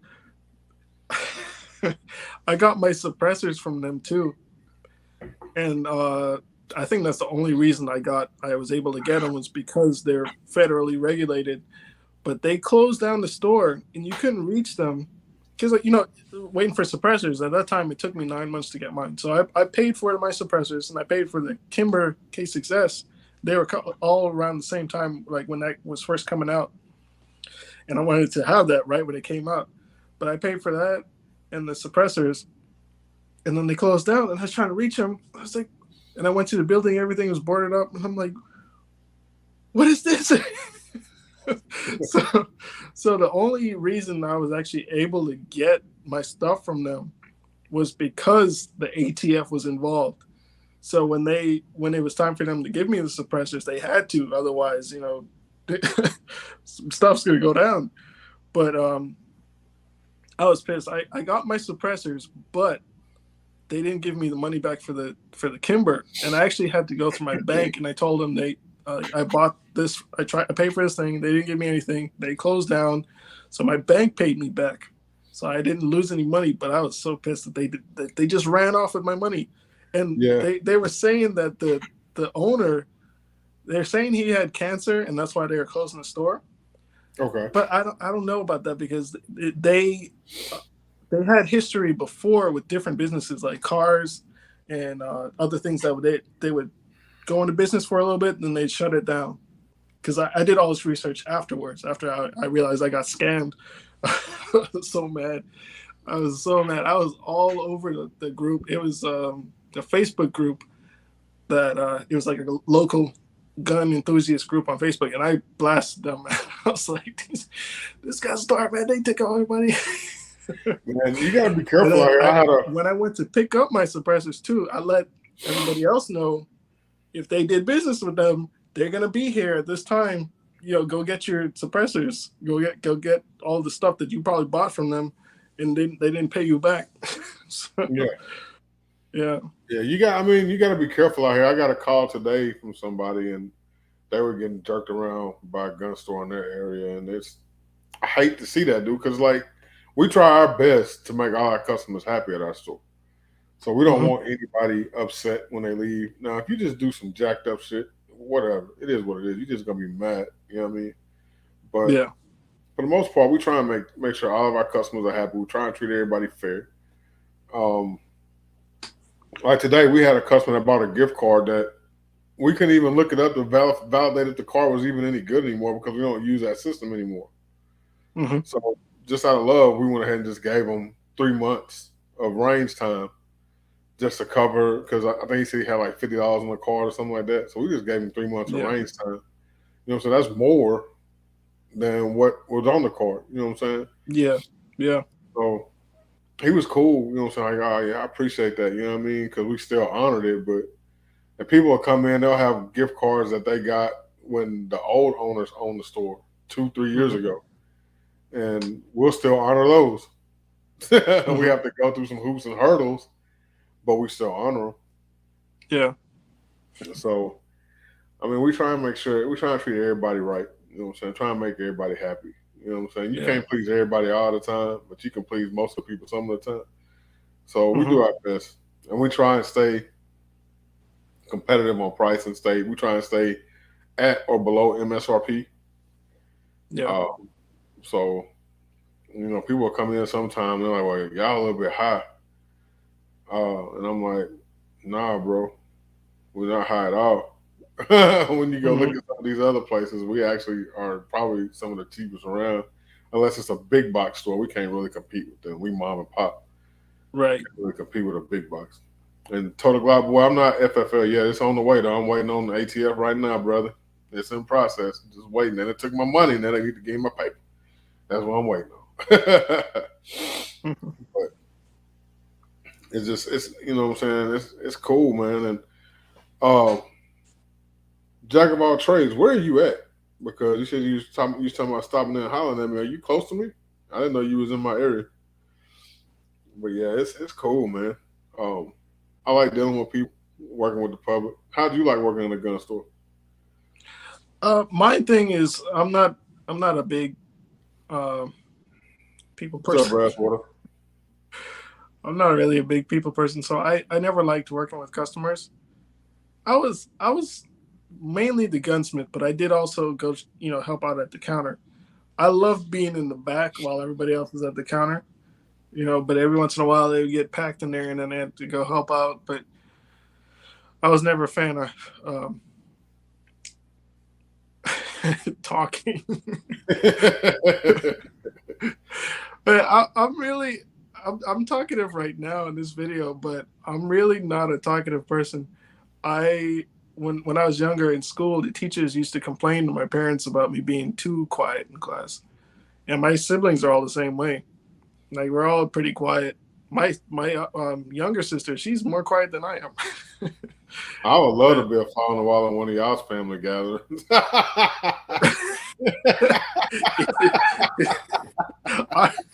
Our family is different though. Like, my mother was one of 11 children, so no matter what, our family reunions are always packed, and there's always a bunch of craziness going on. But yeah, my immediate family is a little bit quiet and shy a little bit, but Gotcha. Yeah. So what have you seen coming out of SHOT Show this week that's got you like, okay, I got to get that?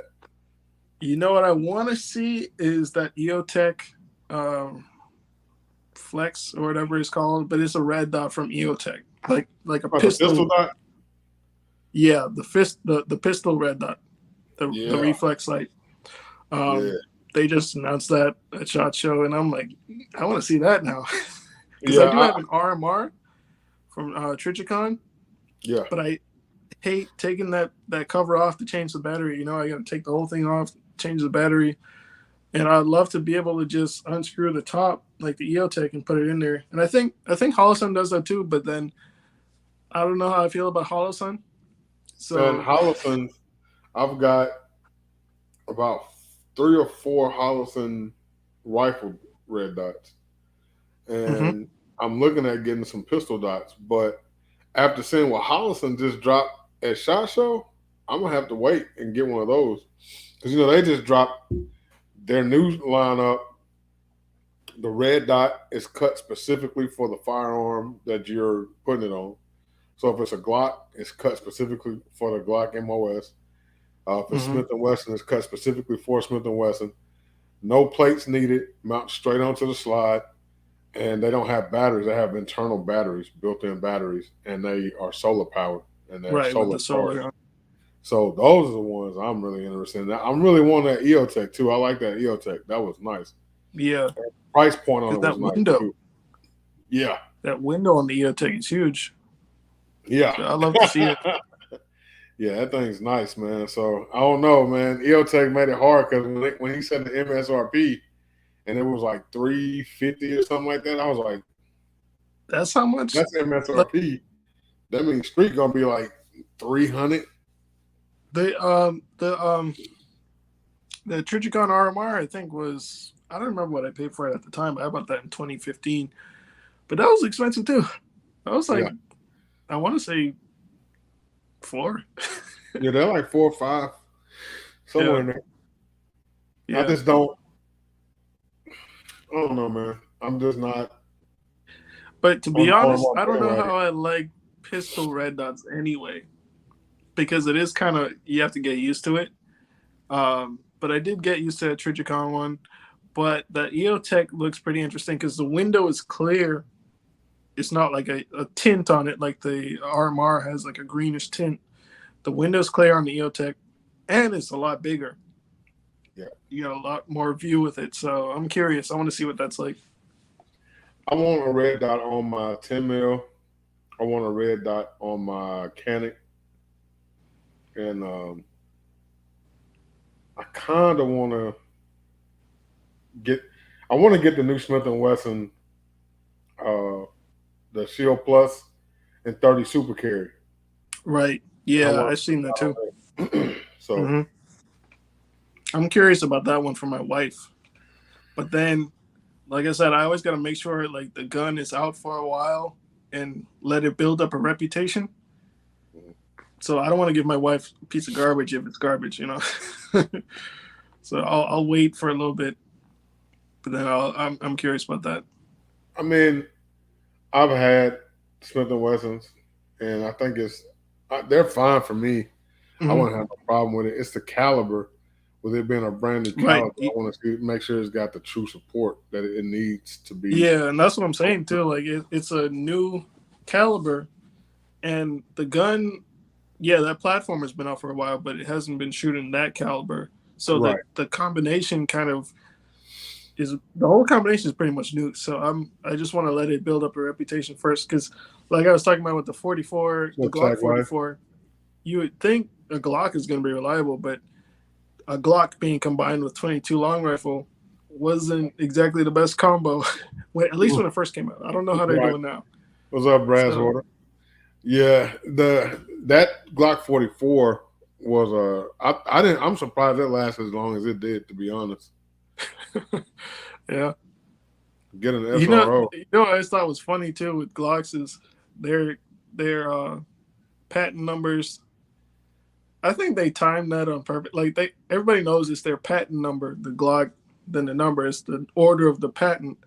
But I think they do that on purpose still, because a Glock 44 is a 22, a Glock 45 is a 9, a 20 is a 10, 19, or sorry, 17 holds 17, but the 19 holds 15. You know, I think they do that on purpose. Like they're just messing with us. Yeah, it's the patent order, but y'all time it on purpose like that. There's a couple of them like that too. Like the 40, the Glock 40 is a 10 millimeter. Right. Right. And those two calibers are rivals, in my opinion. You know, 40 Smith and Wesson and 10 millimeter, because the 40 was born from 10 millimeter, and they weakened 10 millimeter when they did that. So you either on the 40 or 10 millimeter side, you know. Yeah. To me, they're rivals, two rival calibers, and then they went ahead and made a Glock 40 in 10 millimeter. So, I think yeah. a lot of people that don't like 10 mil, I think they just recoil sensitive. Yeah, yeah. I love Yeah. 10 millimeter. I love it, That's man. my favorite pistol caliber. Yeah, that Smith and Wesson, it's definitely a nice gun, man. That safety got to go though. I'm tired of that damn safety. It's in my damn way. Yeah. I don't like manual safeties on a gun. Now, if they would have did the safety on that, like they do the safeties on the shields, it wouldn't really bother me. I could deal with that, but they didn't, and it bothers me because you got this big duck foot sitting on both sides of your gun. And some people was like, I just use it for a ledge. I'm like, all right, that's cool. You can use it for a ledge, but I'm taking it out and I'm going to get those little plugs to fill in the frame gaps. Yeah, But and that's one thing I don't like too. I wish they would either make the frame filled in already, or have the notch cut out for the safety. Because I hate the idea of putting a little, plastic plug in there and then you can see the cutout of it. That's one thing I don't like about the M&P line. Man, I really don't care But about that. I'm like, I like guns to look good and also function good. So to me, like they function great, but that little notch, that's the one thing that is like, hate that. Hate that. Now, one thing I can say about Smith & Wesson, the way that they build their slides and the way that their internals are on the slide, they're a pain in the ass to try and change out parts. Yeah, it is a little bit more difficult than like a Glock, yeah. Yeah. And you got to make sure the springs are in the right orientation when you put them back in too. Yeah. Yeah. Yeah, so it's a pain in the ass. And somebody was telling me, they was like, so you changed out the sights on your M&P on your 9. How did you keep from losing those parts in there? And I was like, man, I went back and I was thinking, I was like, man, dude, I don't even remember that, because when we did the sights on mine, all I remember is pushing out the sights and pushing the new one in. I don't remember having those little bitty parts. Yeah, there's a spring underneath there. Yeah, see, I don't even remember the little spring. But it's been some years. I've had that gun for several years now, so I don't even remember. It might be different between the first generation and the second, the 2.0. It might be different. I know the 2.0 did have a spring underneath it for the firing pin block. Right. Yeah. Because I'm thinking about changing the sights on my 10 mil, but at the same time, I kind of don't want to, because I'm going to put an optic on it at some point. So I don't know. I don't know what I'm going to do with them yet. Yeah. Yeah, that's always the problem, trying to figure out what you want to do with the gun when you get it. Right. So what is your overall favorite caliber? I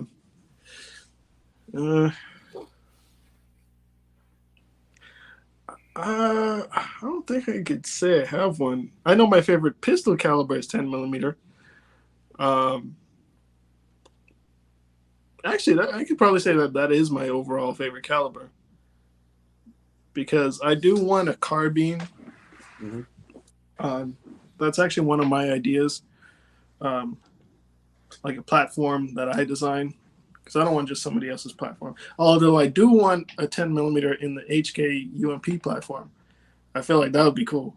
But yeah, I do want to make my own platform for the 10 millimeter. But yeah, I think I could say that would be my favorite 10 millimeter.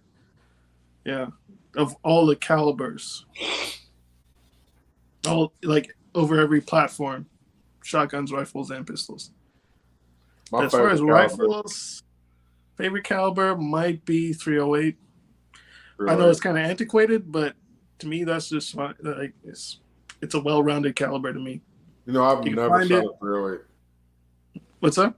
I've never shot a 308. Never?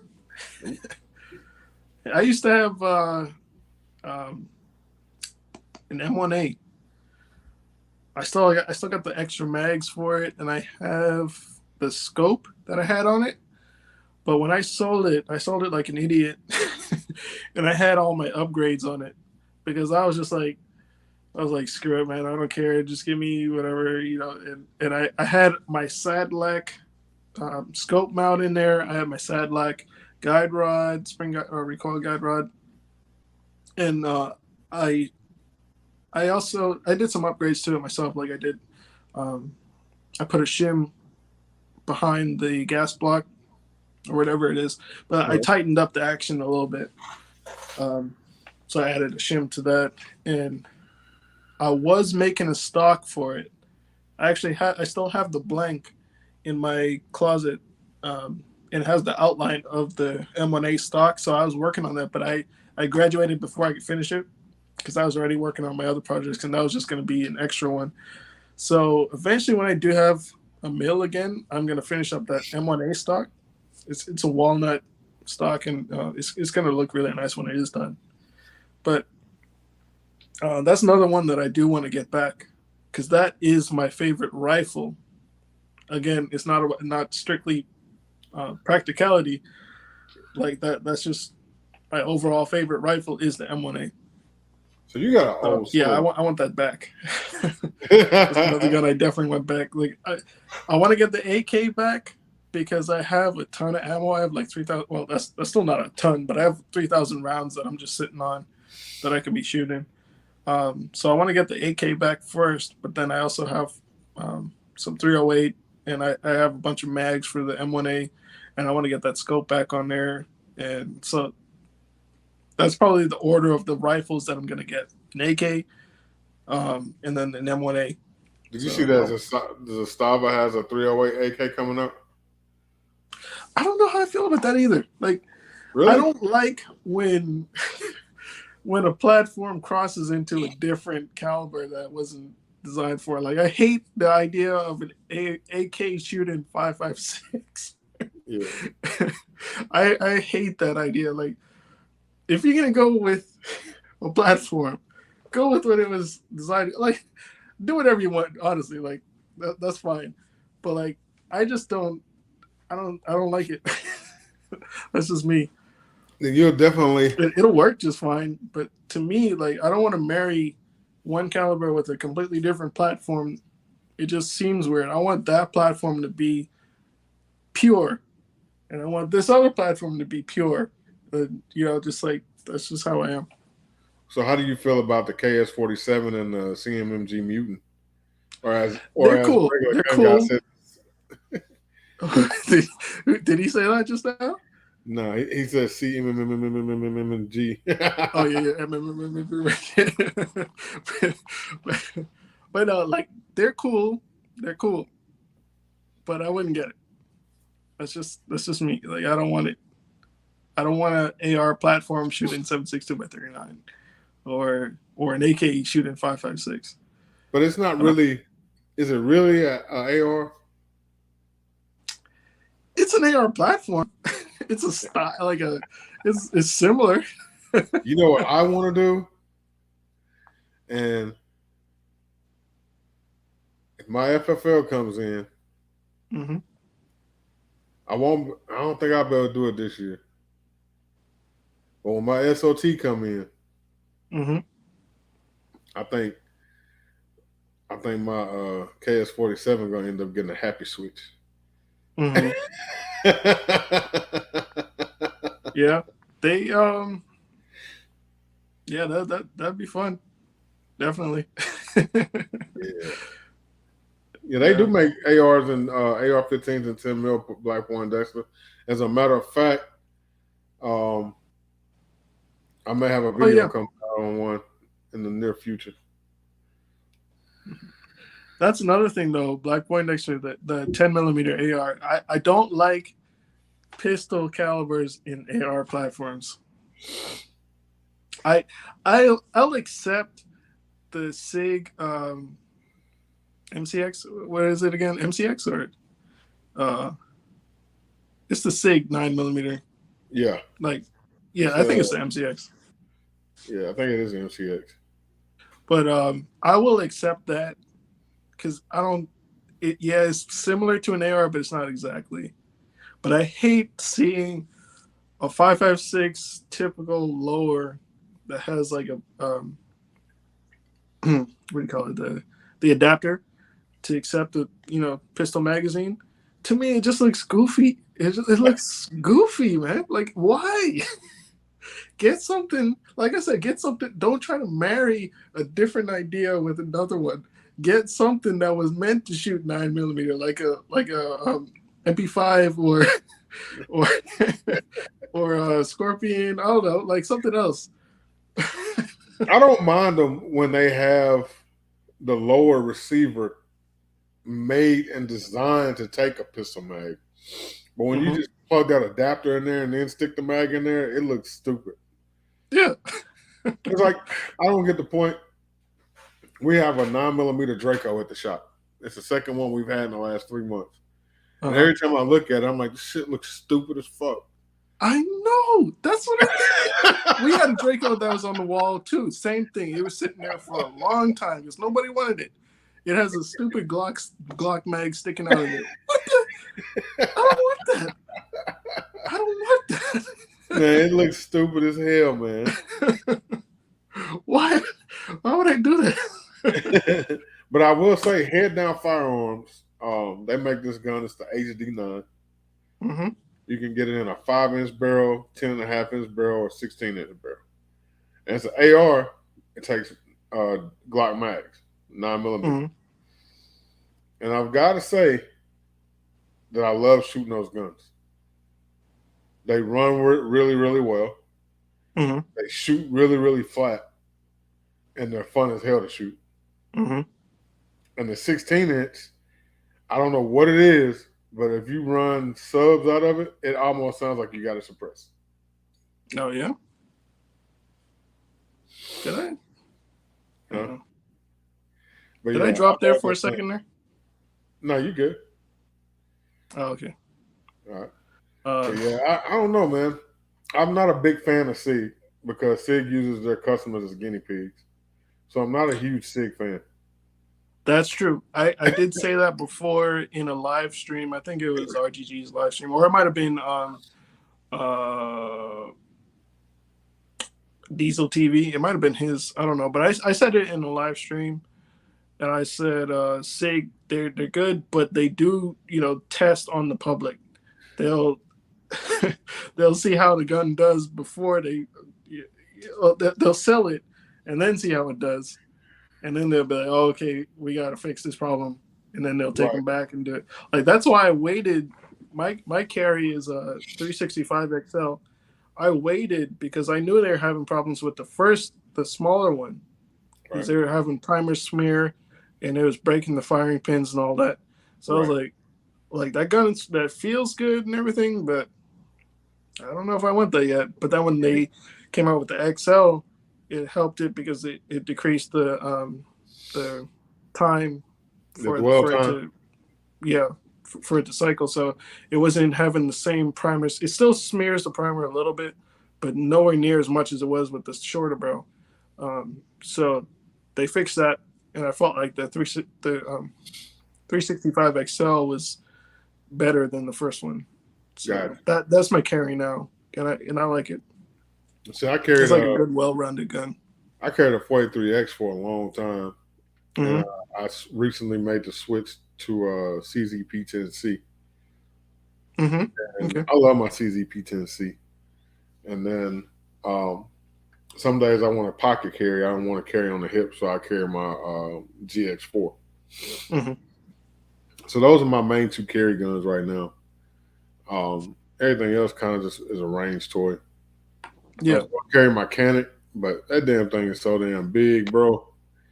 It's just a range toy, but I love shooting. I wouldn't sell it. Now this new 30 super carry is out. I'm gonna get that Shield Plus, and that'll be my carry gun for a little while, and I'll add it to the rotation. But my main carry gun is that CZP-10C, and I put that Apex trigger kit in there that they sent, and man, it makes a world of difference, bro. That gun shoots laser beams. But I like. Have you shot that Palmetto State Armory Dagger 9? No, I haven't shot one yet. No, bro. How was it? That thing, sheesh, man, it shoots flat. It looks comfortable too. Very, very comfortable to shoot. Yeah, very, very comfortable to shoot. I don't know what the hell that was. Look at the comments here. Let's see. Ro in here? Oh, that's Devil Ro. What's up, Devil Ro? Yeah, they've been AK Lover was asking. What's up, AAF? Yeah, they've been chopping it up in here, man. I'm not sure this guy, the real Zeke. What's up, fam? I don't know exactly what you're trying to say with that name, but what's up, fam? Wait, which one are you talking about? It's this guy right here. This dude right here. I don't know what he's Yeah, you trying to never say know. right here. I appreciate him coming through though. That's what's up. Hope everybody hit that like goofy. button when you came in. Yeah, man. But AK Lover was asking AR-10 or 308 AK. Yeah, I prefer AR-10. But You like AR-10s? Yeah, but that's just because how I feel about it. Like, I don't want to cross the platforms like that, you know. So do you like long that, range stuff? Hmm? You like long range stuff? I only owned one long range caliber. That was a 300 Win Mag. Uh-huh. That thing kicked my butt, man. It was a Kimber Montana rifle, 80. I forgot what the model is, but it's like 80 something hundred model. But it's a Kimber Montana, so it's like the lightest 300 Win Mag that you can get. Gotcha. So, and I had never shot any caliber big at that time. I hadn't shot any caliber bigger than 5.56. So, when I got to the range and I was getting ready to shoot that. I had my scope on and everything. I had my target set up for 200 yards because I was about to zero that scope. And I was not expecting the kick that the thing had. No muzzle brake on it. A lightweight stock. It's like a carbon fiber or like fiberglass reinforced polymer, some kind of lightweight stock. So the whole thing is super light. And no muzzle brake on it or nothing. And when I took that first shot, I felt like I got punched in my shoulder. I was like, Man up, son, man up. I was like, what the hell is this? Now, just imagine some of the shit that Hookah's gonna bring to Nashville, bro. I know what Hookah has. I know what he has. Yeah, I did shoot his 400 470 Nitro Express. I shot that pistol, but I haven't shot any of his other elephant guns, like his 500 Nitros and 600. I don't know what else he has, but I know he has some big caliber stuff. So what about that 500 Nitro Express? Is it really as mean as he talking about? Which one? That 500 Nitro Express. I haven't shot that one. I shot the 470. Okay. I think it's 470, but okay. I shot that one. But from what he says, the recoil is about the same, and it wasn't terrible. It does have a pretty good muzzle brake on it, but it wasn't terrible. It wasn't like my wrist was broken. I never shot any pistol. Well, I'm lying. I did shoot one pistol one time, and I do have a video of it. But I didn't post it on here. I posted it on Facebook a long time before I made YouTube. But it was a Lone Eagle in 30-06. It was a like rear breech loaded pistol, like really short. And how you doing, I was test firing it because I had to make a firing pin for it because they break their firing pins easily, and they don't make that gun anymore, and you can't find parts. So I made a firing pin for it, and I was test firing it, and I did a video while the guy was, he was recording for me. And the first shot I took, same thing. I felt like I got punched in my hand. I was like, but I had to shoot it again to make sure it was going to eject and shoot a second round. So I turned the knob on it, ejected that round, put a new one in, closed it again. I was like, no, I got to do this again. My head got so punished. So I only shot 2 in that video, but I did shoot 6 rounds total because I wanted to make sure the firing pin wasn't going to break. I wanted to keep doing it, make sure I wasn't getting a light primer strike or piercing the primer. I just want to make sure it was just right. So I shot a couple rounds through it. And my hand was so tender after that. I couldn't do any more. I wanted to shoot more to make sure it was still good, but I was like, no, I'm done with this thing. It works. It works. So yeah, I just shot those and that was good. So my hand was dead after that. So what's the hardest hitting rifle caliber you shot? Well, I guess you could say the 50 BMG would be, but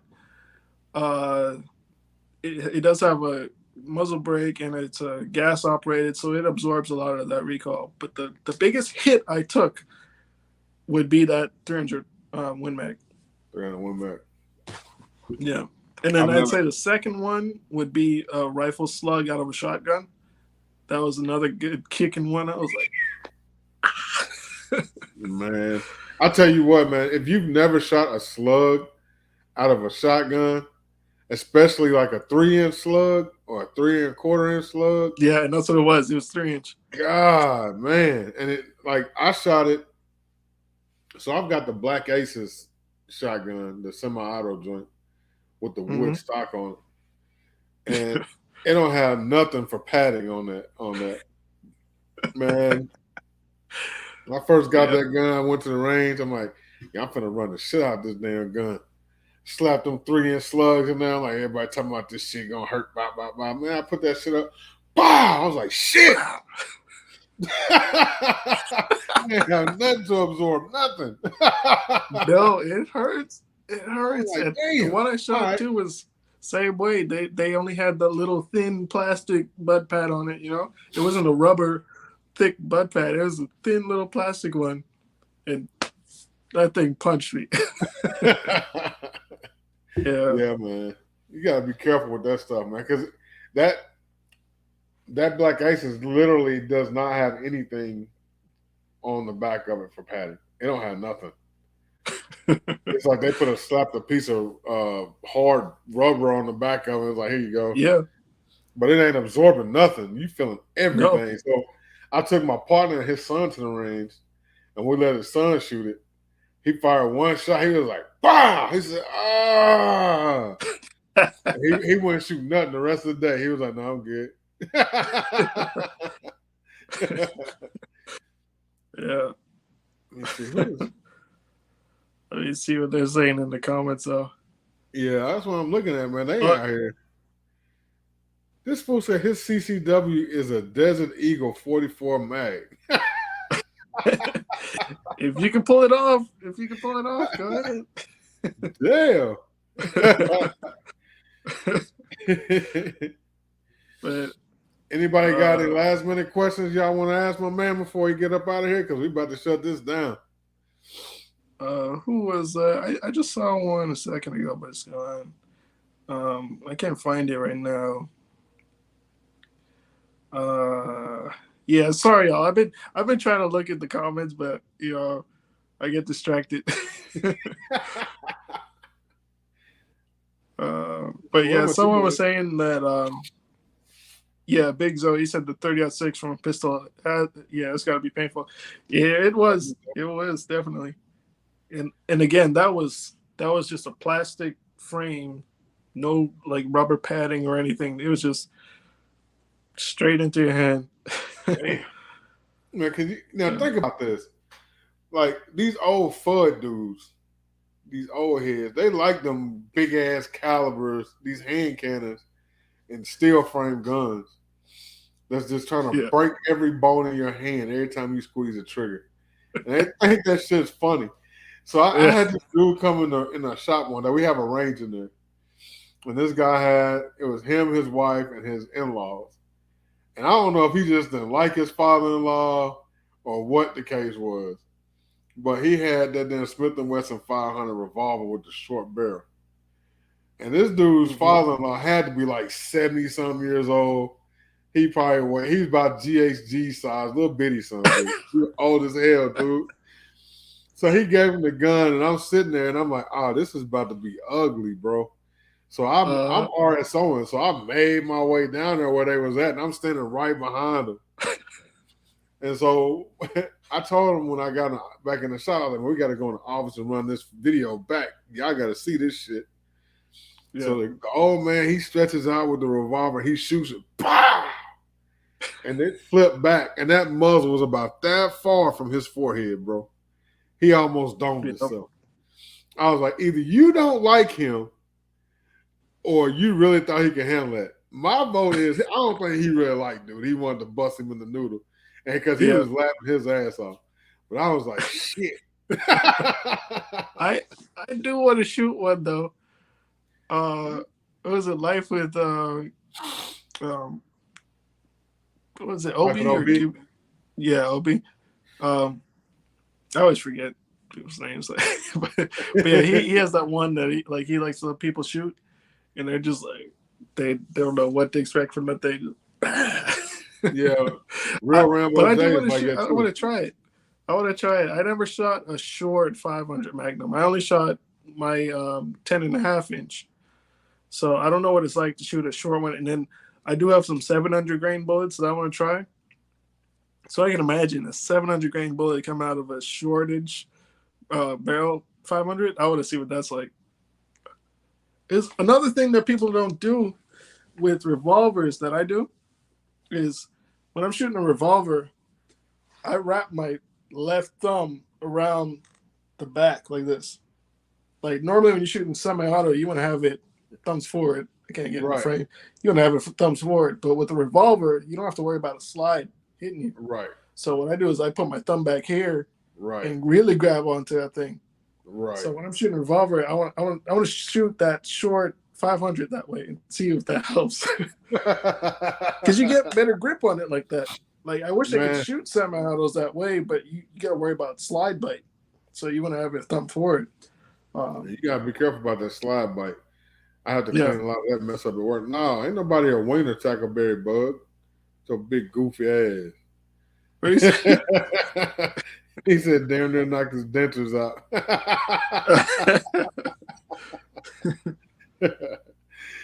Yeah, man. Yeah, Black Boy said he be setting up for food. What do you think about 1911s while we got you on here? I love 1911s. Love them. That was one of my projects that I built. Okay.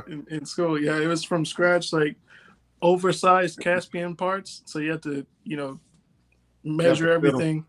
Yeah, you got to measure everything and fit them together. So that actually got me a scholarship from the American Pistolsmith Guild. Yeah, the American Pistolsmith Guild, they actually recognized my 1911, and they gave me a scholarship for that, the one that I built in school. So, really? So that was pretty cool. But yeah, I love the 1911. That's one of my favorite platforms. Can I have it? That pistol? Yeah. I actually gave that to my other friend. I gave that to my friend from the Air Force, one of my best buddies. Like he's lucky because that was like over $1,000 for all the parts, and then that's not even counting the labor that went into it, So, and I just gave that to him. I gave it to him as a gift. Go get it back. Give it to me. Get it back. Hey, let me borrow this thing. But I do have a rifle that I built too, and that's supposed to go to my other friend because those two guys are my best friends. And I haven't sent him that rifle yet. And I had this thing for years, but I keep saying, "Oh yeah, I'll send it. I'll send it soon." And because my other friend, we lived close. He lived in Miami while I was in Sarasota, so I was able to drive over and drop it off to him. And we were from the same state, so that's no problem. So I gave that to him. But then my other friend, he's still in the Air Force, and he was in Washington State. And now he's over in Hawaii, so I can't really, as easily as I did with my other friend, just send it to him. So different laws, different kind of things. But that's just more excuses because I do want to hold on to it for a little bit. But I loaded him some ammo. I loaded him some 308 with 168 grain ELDs from Hornady. And so he has ammo and the gun. And that thing, that was another work of art. Like I got a video on that one actually, but to see it in person is just crazier than seeing it in video. It's crazy. They give you your I appreciate Joe in the comments. Yeah, man. Mr. Wick got talent. Got some talented gunsmith skills. Mr. Wilk Penner I legend. appreciate y'all. Thank you. Yeah, I am a 1911 dude. Yep. Appreciate you, Jay and Bug, for the compliments. Yeah, man. Appreciate you, Poindexter. Yeah, definitely. Thanks, y'all. Look at this. He said, I like Mr. Wilk now. He says he loves 1911s. Yeah, I love it, man. I can't wait till I can afford. You know what y'all should look into is Bunker Arms. He makes 1911s, but he posts all his stuff on Facebook. So if you look up Bunker Arms on Facebook, like he'll show you his process for making 1911s, and a lot of like custom 1911s are handmade. They're using hand tools to make them, precise. But what he does is he has CNCs and surface grinders, so he can make them better on these machines, better than anyone can make by hand, far better than anybody can make by hand. He's one of those guys that'll make them so precise that you can't see the cutout between the slide and the frame. Damn. He's one of those dudes. Like have you seen those videos where they'll take the slide and they'll rack it back and you couldn't even see the line. You can't see the gap. Damn. So he's one of those guys. Look up Bunker Arms. I can't afford one of his guns. They're expensive. But what's so great about his page is he shows you what he's doing. He's not trying to be stingy with his information. He's sharing a lot of what he learns and what he knows about 1911s. He got a website too. Yeah, Bunker Arms. You can order stuff on there, and he'll build them like custom, every detail that you want. Even if you want something engraved into it or a different design that you want into it, he'll take that and then he'll build it for you. So every one of his guns is built from scratch. And I got to and this dude, he's super cool too, because he was in the Sarasota area where I was, and I just showed up to his shop because I didn't know what it was. I just looked up, gun stores, and that pulled up as one of them because he's an FFL. But I just showed up to his shop, knocked on the door, and he's like, "Yeah, man, come on in." And he's not a gun store. He's just like a guy in the shop making 1911s. But he let me in. He walked me around the shop, and told me everything. He showed me everything that he's doing in there. It's just him. It's just him doing all this. And he walked me through, showed me everything. He let me use his machines. He actually let me use his machines. He didn't know who I was. I was just some random dude. But I told him I just got out of gunsmith school. I showed him some of my work and everything. And he was pretty impressed with that. But his stuff is so precise, and like they're really custom, high-end custom stuff. Like I said, I can't afford it yet, but when I am able to, I want to get a 10 millimeter from him. Oh, hell yeah. Damn, look at that. Got that reset. Yeah, see? Damn, look at them lines, bro. That fitted tight as hell. And that's not even a good one. That's like a looser tolerance one, but he can get those tolerances tight. Damn. Yeah. Yeah, he's good. He is. But yeah, like I said, he's from the Sarasota area, and he's a really cool guy. He'll add you on Facebook too. Yeah, I'm gonna like him right now. Mm-hmm. Yeah, I'm gonna have to. If I go to Florida, I'm gonna have to go by there and check him out. Yeah. He said his father was a 1911 builder, like custom 1911s, and he used to work at I think a pharmacy. I think he like managed a pharmacy, and nobody taught him anything besides what his father knew. But he didn't go to any school. He just learned how to use machines, how to program CNCs, and use all these different machines, and he did it himself. Miss Brenda, how you doing? Hey, Miss Brenda, I saw you in the comment, like one of the earliest comments. Yeah, she was like the second one. Yeah. Yeah, man. Miss Brenda, man, she a real one, dude. She be supporting hard, bro. I appreciate that lady. For real, for real.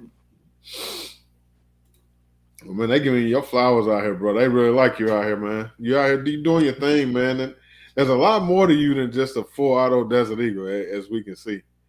Yeah. Yeah, check out my Instagram too. If y'all aren't on there, because that has a lot more information. Like as far as what I've done before too. Look who just popped in here. I like to do a couple cool things. What's up, RGG? What's up, fam? Yeah, man. Yeah, I've learned a lot about you tonight, man.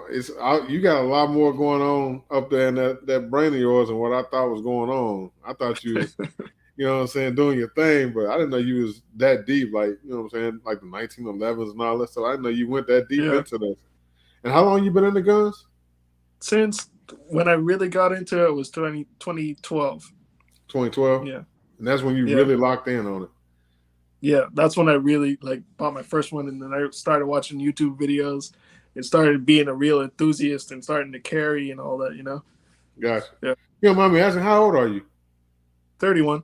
31? Oh, so you still young, bro. You still got plenty of time to do this. Yeah. Yeah, so when I'm able to get my own machinery, there's going to be a lot more coming out too. Oh, it's coming, brother. Cool things. Yeah, it's coming, man. I mean, you definitely got the skill set to make some stuff jump off. And I can't wait to see what you do in the future, man. I can't wait to see, you know what I'm saying, what you do and what you bring to the world. Because I know you're going to bring something crazy out, and they're going to be like, damn, this dude tripping. Yeah. We're going to be seeing your ass at SHOT Show, going to interview you at SHOT Show. Like, you know what I'm saying? I wish I was at SHOT Show this year, though. Looks like everybody had a lot of fun. Man, after seeing all the fun that everybody had this year, I wish they wouldn't have canceled it last year when I was actually set to go. Mm-hmm. But I will be there next year. And I think there's a whole mob of folks talking about going, so we might all just link up and just mob out to that. Yeah. And just crash it, turn it up, take it over. Shit. They're going to be like, damn, I'll leave black folks in here. But yeah, I'll be at RGG's event, though. He says, somebody, Big Zo said now if he makes a full auto Strybog. Anything semi-auto can be full auto. RGG gonna be like, shit, what's up? Let me get that. Yeah, he gonna be wanting the secret sauce. Point Davis said he's literally half my age. He said, I want to see a full auto Strybog. He would shut Nashville down. Oh, hell yeah, he would. Nashville would be done. They were, Yeah. So is the Desert Eagle making the trip to Nashville? Is that y'all gonna bring it? I'm sure it is, but you gotta ask Jay the Shooter.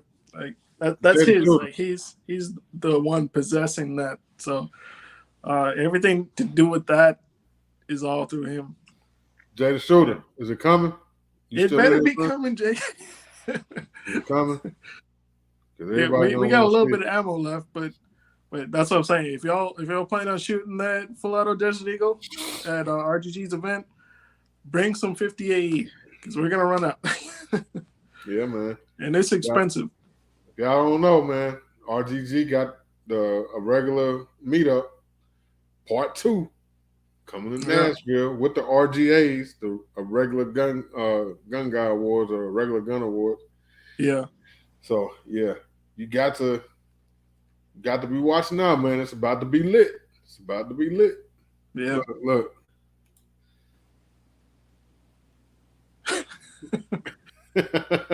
This dude ain't carrying them with some big That's shit. all your CCWs, huh? He walking around here wearing some suspenders and shit. Hold his pants up.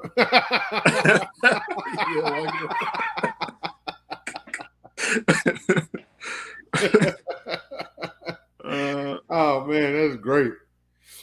Well, man, I definitely appreciate you for coming through, brother. You want to go ahead and shout out all your social medias and where people can check you out at? It's just Mr. Wilk on just like you see it here on YouTube, and then on Instagram it's Mr. Wilk _firearms. Yeah, a lot of people are. I think I haven't actually shouted out each one, So like on my Instagram, you probably wouldn't know I have a YouTube, and you wouldn't know I have Instagram on YouTube. I don't know. Yeah. I'm just kind of like that. They are different. I treat them very differently. Like my Instagram is more visual, just pictures, kind of like an art form, and then my YouTube is more informational. So I treat them differently. But yeah, So that's Jada Shooter just said it's definitely coming to Nashville, that and more. yeah. I'm gonna need you to get on YouTube and promote your Instagram, and then get on Instagram and promote your YouTube, so Yeah. everybody can come follow you. A lot of people don't realize I'm on so many different platforms. I'm on Gunstreamer, I'm on Instagram, YouTube, Facebook, Odyssey, which is actually called Library. But for some reason, when you download the app, it says Odyssey, which is pretty dope because they pay you for your views of crypto over there. Okay. And then I'm on a new platform called Utreon. Okay, I haven't heard of that one. Yeah, it's new. It's like new. So like to even be a content creator over there, you have to apply through their beta program. Like it's new. Okay. So I'm on that. So I'm on a lot of different stuff, man. But yeah, man, definitely appreciate you coming through. You're welcome to come through anytime, man. If you're in the chat, you want to just jump in or something, man, just like, hey, drop the stream or drop the link. I got you. You can jump in anytime, man. All right. I'm surprised Jaden holler about jumping here. I told him, I said, you know what I'm saying? You can come in if you want to. And he's like, now we're going to let my brother shine tonight. Get his shine on. Yeah.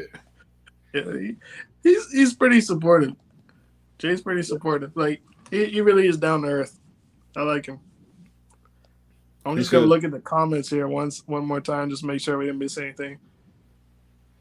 There go one right there. Tech. Yeah, tech a bit. Yeah, I was just about to say, I was wondering where the idea came from. It came from me seeing Jay the Shooter with his 50 GI and his 50 Beowulf all full auto, and I was like, you need a 50 AE Desert Eagle full auto. What up, QB? I knew that was gonna be crazy. Nobody's ever done that before, so. Oh yeah, for sure. Yeah, I think that was a genius idea, man. That's something I don't think we'll ever see anybody like top that with a Desert Eagle. You can't. I mean, I don't. Where would you even go at this point with a Desert Eagle? I know it's hard to top it. It's hard to top it. It's like that's the most ridiculous gun. First, it's the Desert Eagle, so it's already the most ridiculous gun there is. And then you made it full auto. Yeah, it's hard to beat. Most people, like the people at my job, when I showed it to them, they were like, "That's stupid." But at the same time, they was like, "Wait a minute." You could tell they were like, "Yeah, that's stupid," but they was like, "Wait a minute." It's at the same time, you can see they're like, "Well, it's actually pretty dope, though." Yeah, like I don't know why people are looking at it like it's a practical thing. Yeah, it's like, a Desert Eagle. Like, who does that? I thought that was dope when I first saw it, dude. If you would have saw my face when I saw that gun, I was like, "Did this nigga just?" No, he didn't. No, he did not just do that. I just need watched a that video about camera. 10 times. I'm like, is he just no? I just need a high-speed camera. I want to see that thing in super slow-mo in HD. Because that thing, it's really, like, I look at guns. I don't know if you ever watched Inside, it's Larry Vickers. He did a slow-mo video on Inside the AK. And it's like the AK running without the dust cover. You can see it stripping the rounds off. They edit it to make it sound like it's so epic and everything. Like, they really romanticized the AK, how it was functioning. And I want to do the same thing with the Desert Eagle because it's so romantic looking at it when it's flinging out around, stripping the next one in, and the shells are still in the air by the time it's empty because it's so fast. Yeah. So I'd love to see that thing in super slow-mo, super HD. Just got to find someone who has a high-speed camera. So when you dropping that video? Say again? When you dropping that video? Oh, no, I need to find someone who has one. who has a high-speed camera, because I would love to see it like that. Yeah, I know. I'm saying, when are you gonna drop the video? So when are you gonna get on that? As soon as I find somebody, I need to find somebody. but I do have a slow-mo video on my, like, you've probably seen, like, a lot of the videos that went viral were just at full speed, but there's some slow-mo ones out there too. Yeah. I was screaming out loud when I saw it. Yep. Check it out. I do.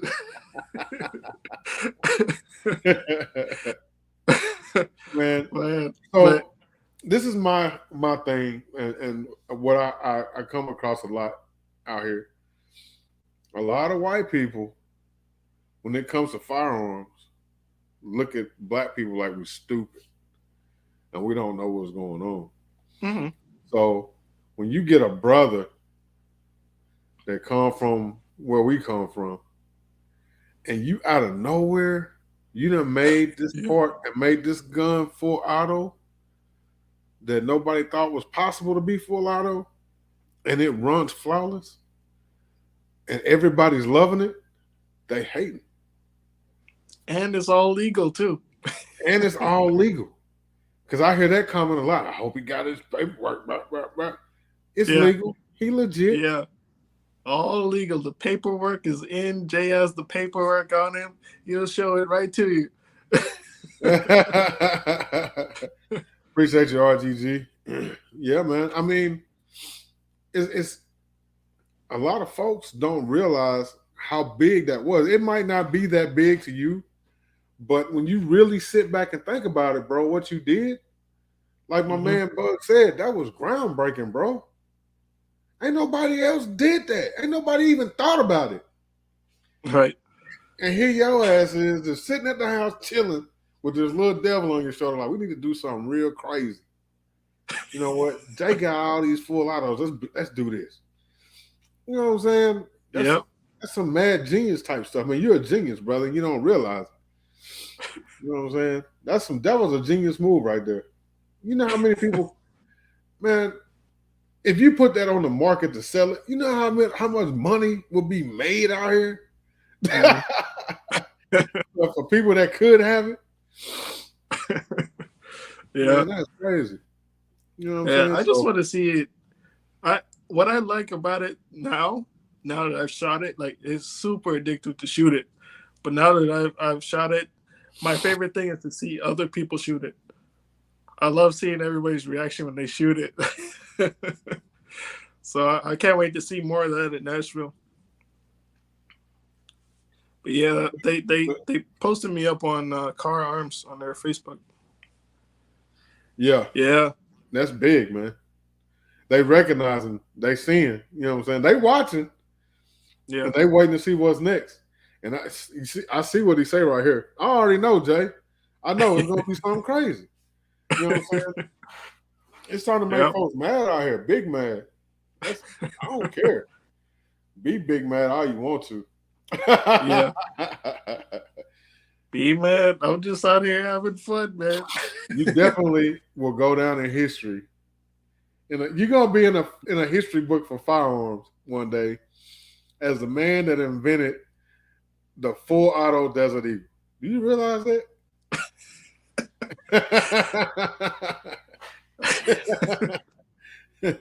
That would be kind of cool. Yeah, I mean, you already wrote that. You already wrote that little spot in history, and it's a monumental spot. It ain't even a little spot; it's a monumental spot. That does honestly feel like that feels pretty good to know that, because I love guns, and to know that I did my little part, like I did my little thing. And that little thing you're talking about was monumental, bro. It really wasn't that little. It was big, bro. When I saw that video, I'm gonna tell you my favorite video out of all of them was when Black Rambo shot that gun, and he was like, "What? Put some more ammo in this bitch. Give me some more bullets. Give me some more bullets." Dude, I think that has to be like, I can't wait to feel that. You know what I'm saying? Because I want to shoot this when we come to that. I didn't get to shoot the 50, the full auto 50 Beowulf when we was in Houston. Yeah. When I was in line to go shoot it, you know what I'm saying, my big homie was taking a nap.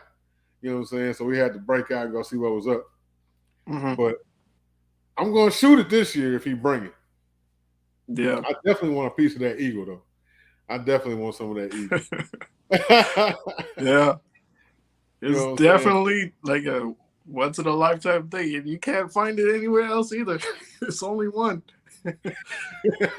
Hopefully more people will be getting their SOTs because like a lot of people want like from who Jay and I know, they want to have their full auto Desert Eagles too. So as soon as they get theirs, there'll be some more out there. Oh, I didn't really want Desert Eagles. I saw that one. I love John Browning.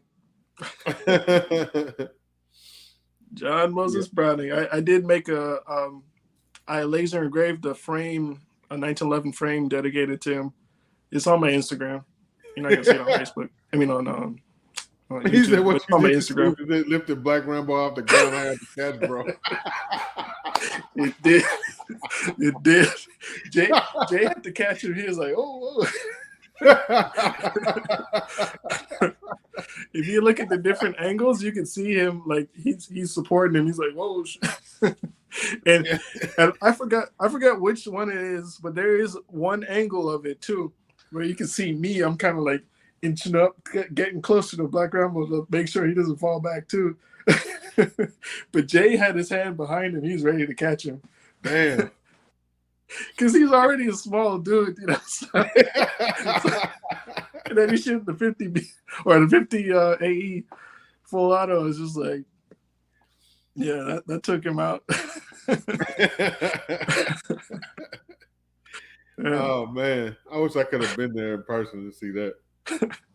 And the crowd went crazy too. They're like, ah.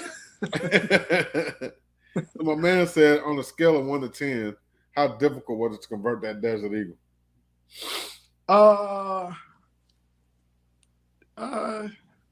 It's hard to say. I'd say 6.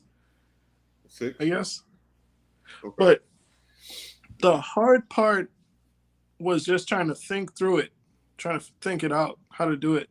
Because I was thinking of different ways, and then I would be going down one track thinking, okay, I can do it this way, but then this will happen, so I have to figure out something else there. And then I have to restart. I'll be like, okay, that's not going to work out. I have to go a different route. And then finally, when I came up with the route, how I was going to do it, it was pretty easy. So doing it again would be really easy because I already know how it's planned. I know how to do it now. But just trying to figure it out was the hard part. So on 1 to 10, what would you say the difficulty was?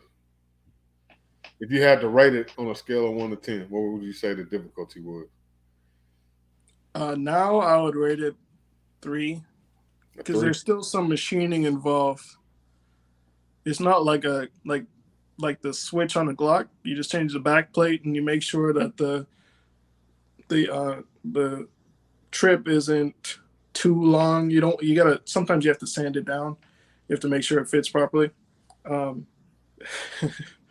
But it's not as easy as, popping a switch on a Glock. But full auto 50 BMG, there are some out there, so I'm not like super motivated to make one. We're not talking about military grade type stuff, man. Come on now.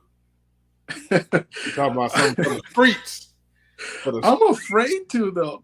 I'm afraid to because if I mess up while I'm trying to figure it out, that's an expensive gun to mess up. I was already scared with the Desert Eagle because that's an expensive gun too. But a 50 BMG, like an M107 or something, that's a lot of money to be messing up. He said that may hurt. It's definitely gonna hurt. Shit. Yeah. That's trying to be like that little. That definitely will. Where he fired the gun, the 50 and slid up. But they're not that bad though. The 107s, the Barretts, because they have like a big recoil spring and their big muzzle brake and everything. It's not as terrible as you'd think. But there are some that are not as nice to shoot. Yeah. Yeah, my man said that thought process is powerful. Can't take that for granted. Yeah. So that was the hardest part, just thinking it through. yeah, See, let's see us doing this much. Yeah. Much respect, I appreciate man. it. Told you, man, they giving you flowers out here, man. You did the damn thing with that, man. I appreciate yo. Let me get back to the comments because I've been slacking on that. Yeah, man. Yeah, I see y'all though. I see y'all. I appreciate all y'all. I'm really just I'm appreciative of everybody just seeing the gun really, and just I'm glad everybody knows about it. And I'm glad it did pretty well. So, but I just want to get more people to shoot it, because that's my favorite part. I want to see more people shoot it and get their reaction. Oh, that's definitely going down to Nashville. Yeah. That's definitely going down. I'm finna find me a box of 50 BMG. I'm shooting that damn Desert Eagle. I mean that 50 AE. I'm shooting that Desert Eagle. Yeah. It's going down. I'm like OB, I guess. Like I want to see people's reaction. Like when he lets people shoot that 500. That's me with this 50 AE. I just want to see people's reactions now. Right. Mm-hmm. You know, and I love the fact that you're so humble. Mm-hmm. You're very humble. You're not, you know what I'm saying? You didn't get all big headed about it and stuff. Even off camera when we were just talking before we went live. Mm-hmm. You was just chilling, you know what I'm saying? You was humble as hell. You know what I'm saying? You still being humble. You know what I'm saying? So everybody else is giving you your flowers. And that's what that's a beautiful thing, see everybody giving you your flowers. You know what I'm saying? Yeah. It's it's kind of strange, honestly, because I don't see it like people are saying, "Oh, you're a celebrity." I don't see it that way. But I appreciate all y'all who are saying that. But yeah, I'm just a regular guy. Don't think I'm anything special. You are, man. Whether you like realize it or not, I know you're humble, but it takes a special person to have a special thought process to do something like that. Mm-hmm. That's a gift from God to be able to even think of something like that. You know what I'm saying? So he gave you the talent not only to be able to create it mentally, but to actually bring it to life physically. You know what I'm saying? So that's a gift, man. That's a gift. Man, what's up? I'm not from this planet. Mil Spec J. Appreciate y'all coming through. But yeah. I can't wait to see everybody in Nashville, though. Because to me, I love those events when I see people in person. When we did the Mark Chopper Day, that's when I met Gun and Hookah. It's really nice seeing everybody up there talking. Everything's going well, you know.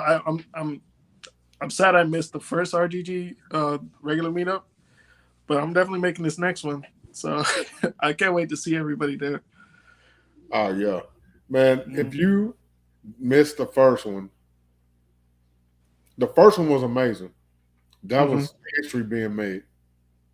Yeah, that was the first time we had that many people that looked like us in one place with that many guns, and we weren't using them on each other.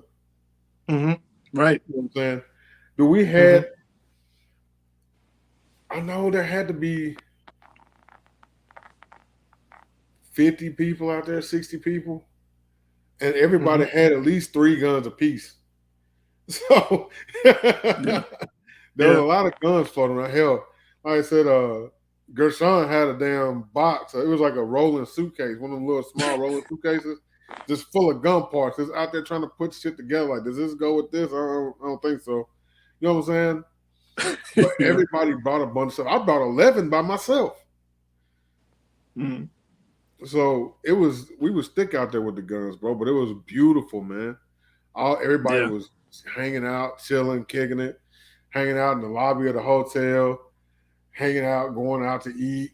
You know, it was just fun, man. And I can't wait for everybody to come to Nashville. It's gonna be lit. Gonna have fun. I'm taking off a couple extra days for that. I got one event coming up before then, so I'm gonna be a little event exhausted, I guess, because I got some other stuff going on too. I gotta, but man, I can't wait for you to come out there. I'm hoping you surprise us and bring some. I know you and Jay got some rabbits up your hats. I know y'all. If I know Jay, he got some kind of something cooking. It's always something cooking. Always something cooking. If I know Jay, he got something cooking. He is one of the busiest people I know. He's always thinking about something. Man, his brain don't never stop, bro. Man, you can call Jay just to say what's up, and it'll be an hour conversation because his mind just starts clicking, and he just starts spitting shit. And it's like, damn, bro, your brain don't never shut off. Yeah, his brain is constantly going, and I love it though. You know what I'm saying? Yeah. But, look at my man. Yeah, what's great about him too is he's humble too. Like he actually reaches out to people. He's not a snob. Like he'll reach out to anybody. Oh yeah. That's how I met him. Like he was big up there, and he still accepted my my Instagram message, you know. And now look at it. I do. I do want to make some more 1911s. I do need to make more. There you go. There you go. Mm-hmm. You heard it here first, y'all. Mr. Wilk, 1911's coming. Eventually. Yeah. Man, I look forward to meeting everybody, man. I look forward to meeting you and hanging out with you, man. Mm-hmm. And I wish you much love and much luck and much success in the future, brother, because you finna just blow up out here. I can see it now already. I can already see it. This fool said I'm bringing my RPG so me and Big Fish can be twins. What? Okay. Launching rockets up there. Yeah, I don't know if Benny McGee are gonna like that one. I saw someone say about the ammo for the 50 AE. You can bring some 50 AE if you want to shoot it, but also I have a 357 Magnum conversion, but it has to shoot 158 grain and up. So if you want to shoot 357, I'll bring that conversion too. So you don't have to shoot 50 AE if you don't want to. The 357 is a lot more controllable too. It's like I had Juan Wick. I don't know if y'all know about Juan Wick. We did a couple of videos with him too, but he shot the 357 in full auto, and he was shooting at a steel target, and he hit every round on target. So, yeah, it's a lot more controllable. Okay. Yeah, this brother here, I'm not from this planet. Yeah, me and him were the first two YouTubers in this area to do videos at the Glock store.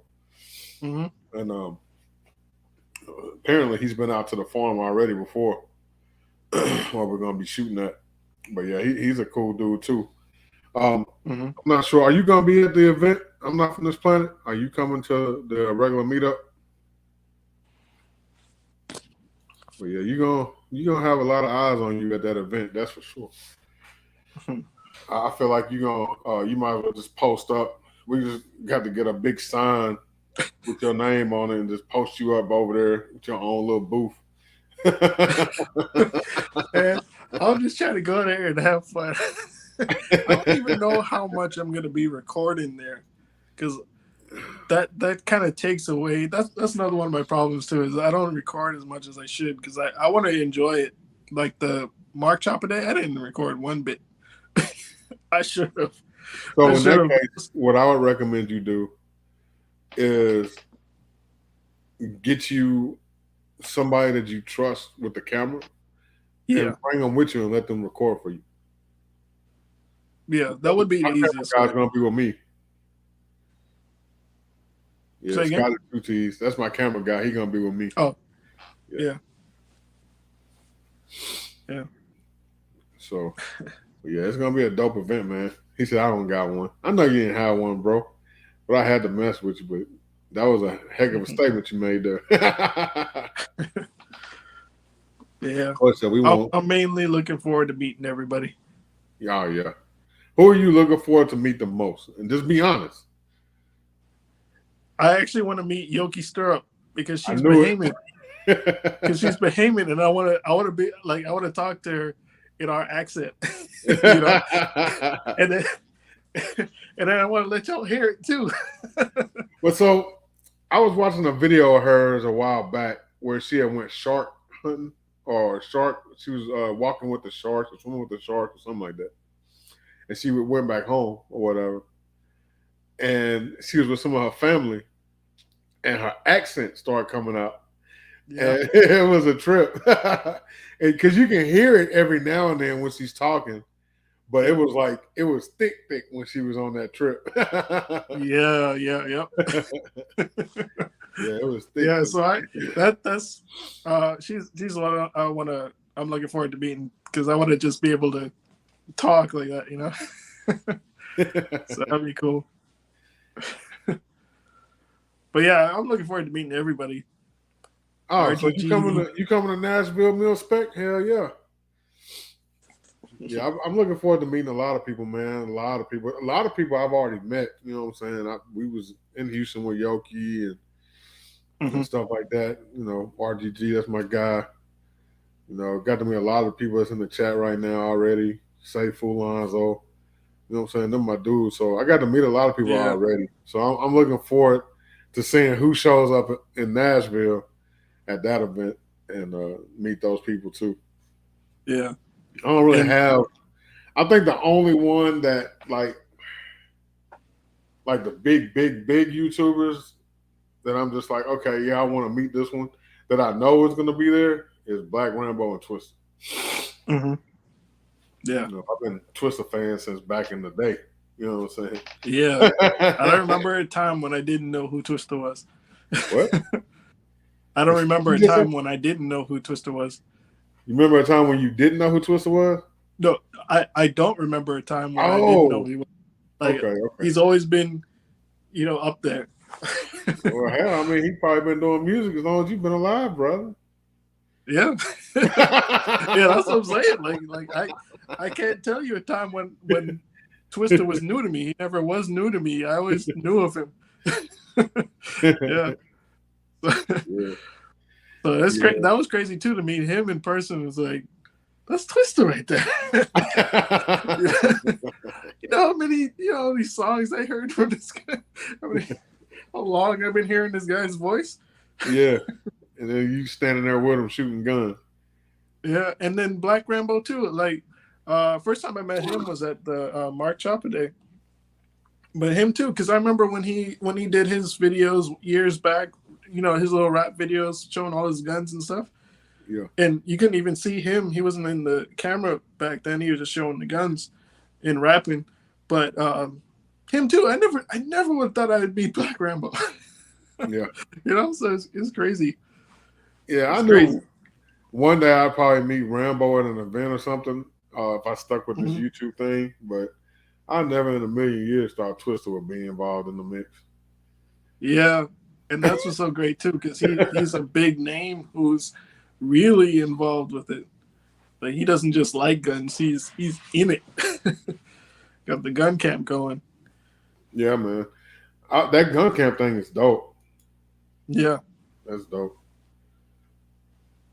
What do you say? Black Rambo gonna be at Maryland Arsenal February 18th. Okay, that's what's up. Or MDR. Total Glock Boy said, "Y'all still on here?" Yeah, man. Yeah, it's hard to not talk about guns. Nah, look what Big Zo said. What's up? Look what Big Zo said. Now 50, a full auto Kel-Tec P50 would be controllable. Oh yeah, I couldn't see. Sorry. I can see now. Yeah, that would be nice. Milspec Jay silly, man. He said, I just want to ask Twister if he still studies PIMPology.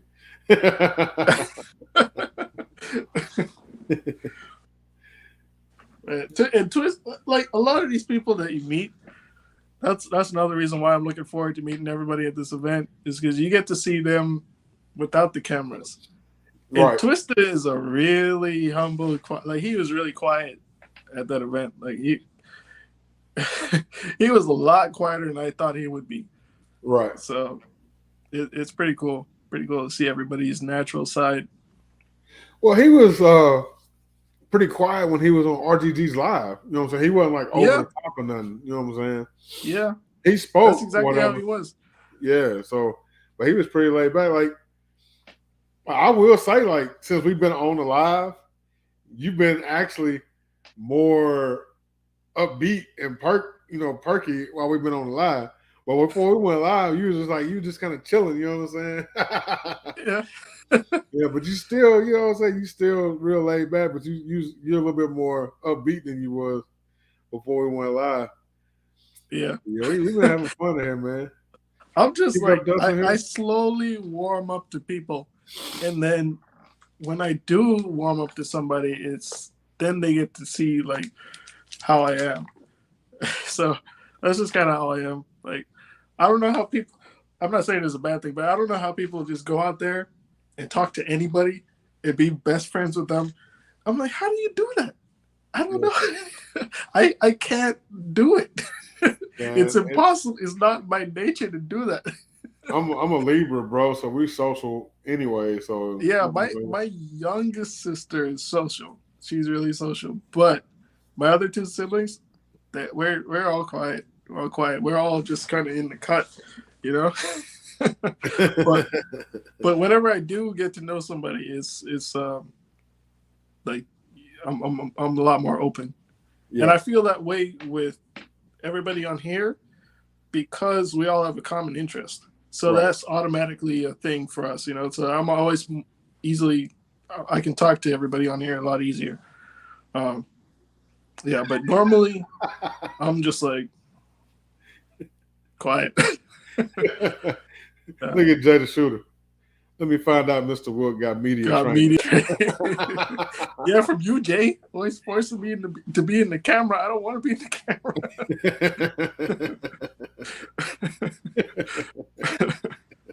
Yeah. Man, Jay be on it, boy. You like, what's up, Jay? Hey, what's up, brother?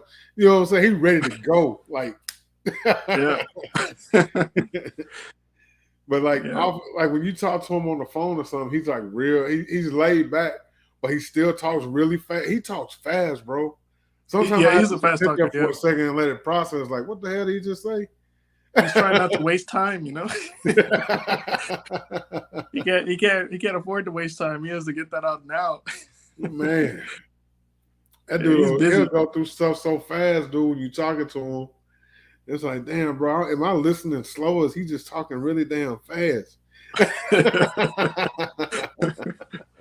Yeah, he's a fast talker. But yeah, he definitely, I definitely appreciate, FFL Elite. Mm-hmm. Y'all haven't tried it. I got a link in the description of all my videos. Go check out that FFL Elite. I got the link on my website as well, in the links and affiliates tab. This brother, man, I used the course to go through my FFL process. And I think it's going to save me a lot of headache because a lot of the stuff that they were going to want and need, I already had it done. And I included it in the packet when I sent it to them. So those are steps that I don't have to worry about them coming back asking me, well, you need to do this, you need to do that. Because I proactively did it based off of what I got out of the course. So that course is dope, man. Yeah.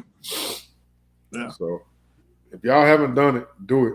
You covered because he got you on his FFL, so that's dope. Mm-hmm. Yeah, but I did take the course too, and it's very straightforward. Very straightforward. Definitely. Like it's not any kind of it's not too like you're not being thrown a whole bunch of information. It's straightforward. It's like this is your first step. This is the next step. This is what you might have to deal with. Like it's good. Yeah, and see, since my living situation changed in the middle of me going through the process, I had to change up some stuff in my paperwork. But it worked out as a blessing for me because I have a space now to where I can store everything, put all my safes, whatever. Yep. I got my security system installed and everything, and I don't have to have it off site. So Mm-hmm. it worked out as a blessing. And we didn't buy this house; we rented this house, but it was cool because the landlord's a gun guy, and so he was cool when we were using this address for my FFL. Mm-hmm. So it worked out real good. Yeah, so God was working, man. You know what I'm saying? Sometimes you just gotta let go and let God, man. He'll take care of you. You just gotta move out the way and let him do what he do. You know what I'm saying? And that's what I tend to do, man. I just let him do what he do. Let him drive the car. I just sit back and ride. And apparently that's what you're doing, man, because you making moves out here. Well, there's a song I always tell people it's something 5, Maroon 5, making moves like Jack. I always tell people they're making moves like Jack. And I'm proud of seeing my people out here doing their thing, man. Mm-hmm. Yeah, me too. I'm glad. I'm glad, and that's what I like about RGG, because I'm glad with the unity. Yeah, the unity. Jackson on me. No. No. Look, I'm not talking too fast. You listening slow. Yeah, man. So we definitely had a good time on here tonight. What you say right here, Jay? What Jay say?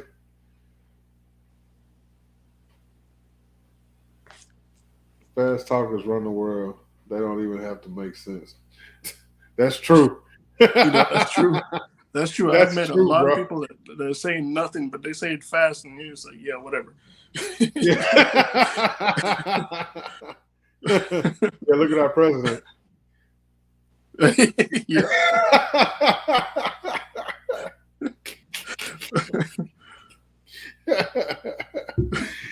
I'm just saying. You know, that's all I'm saying. Yeah.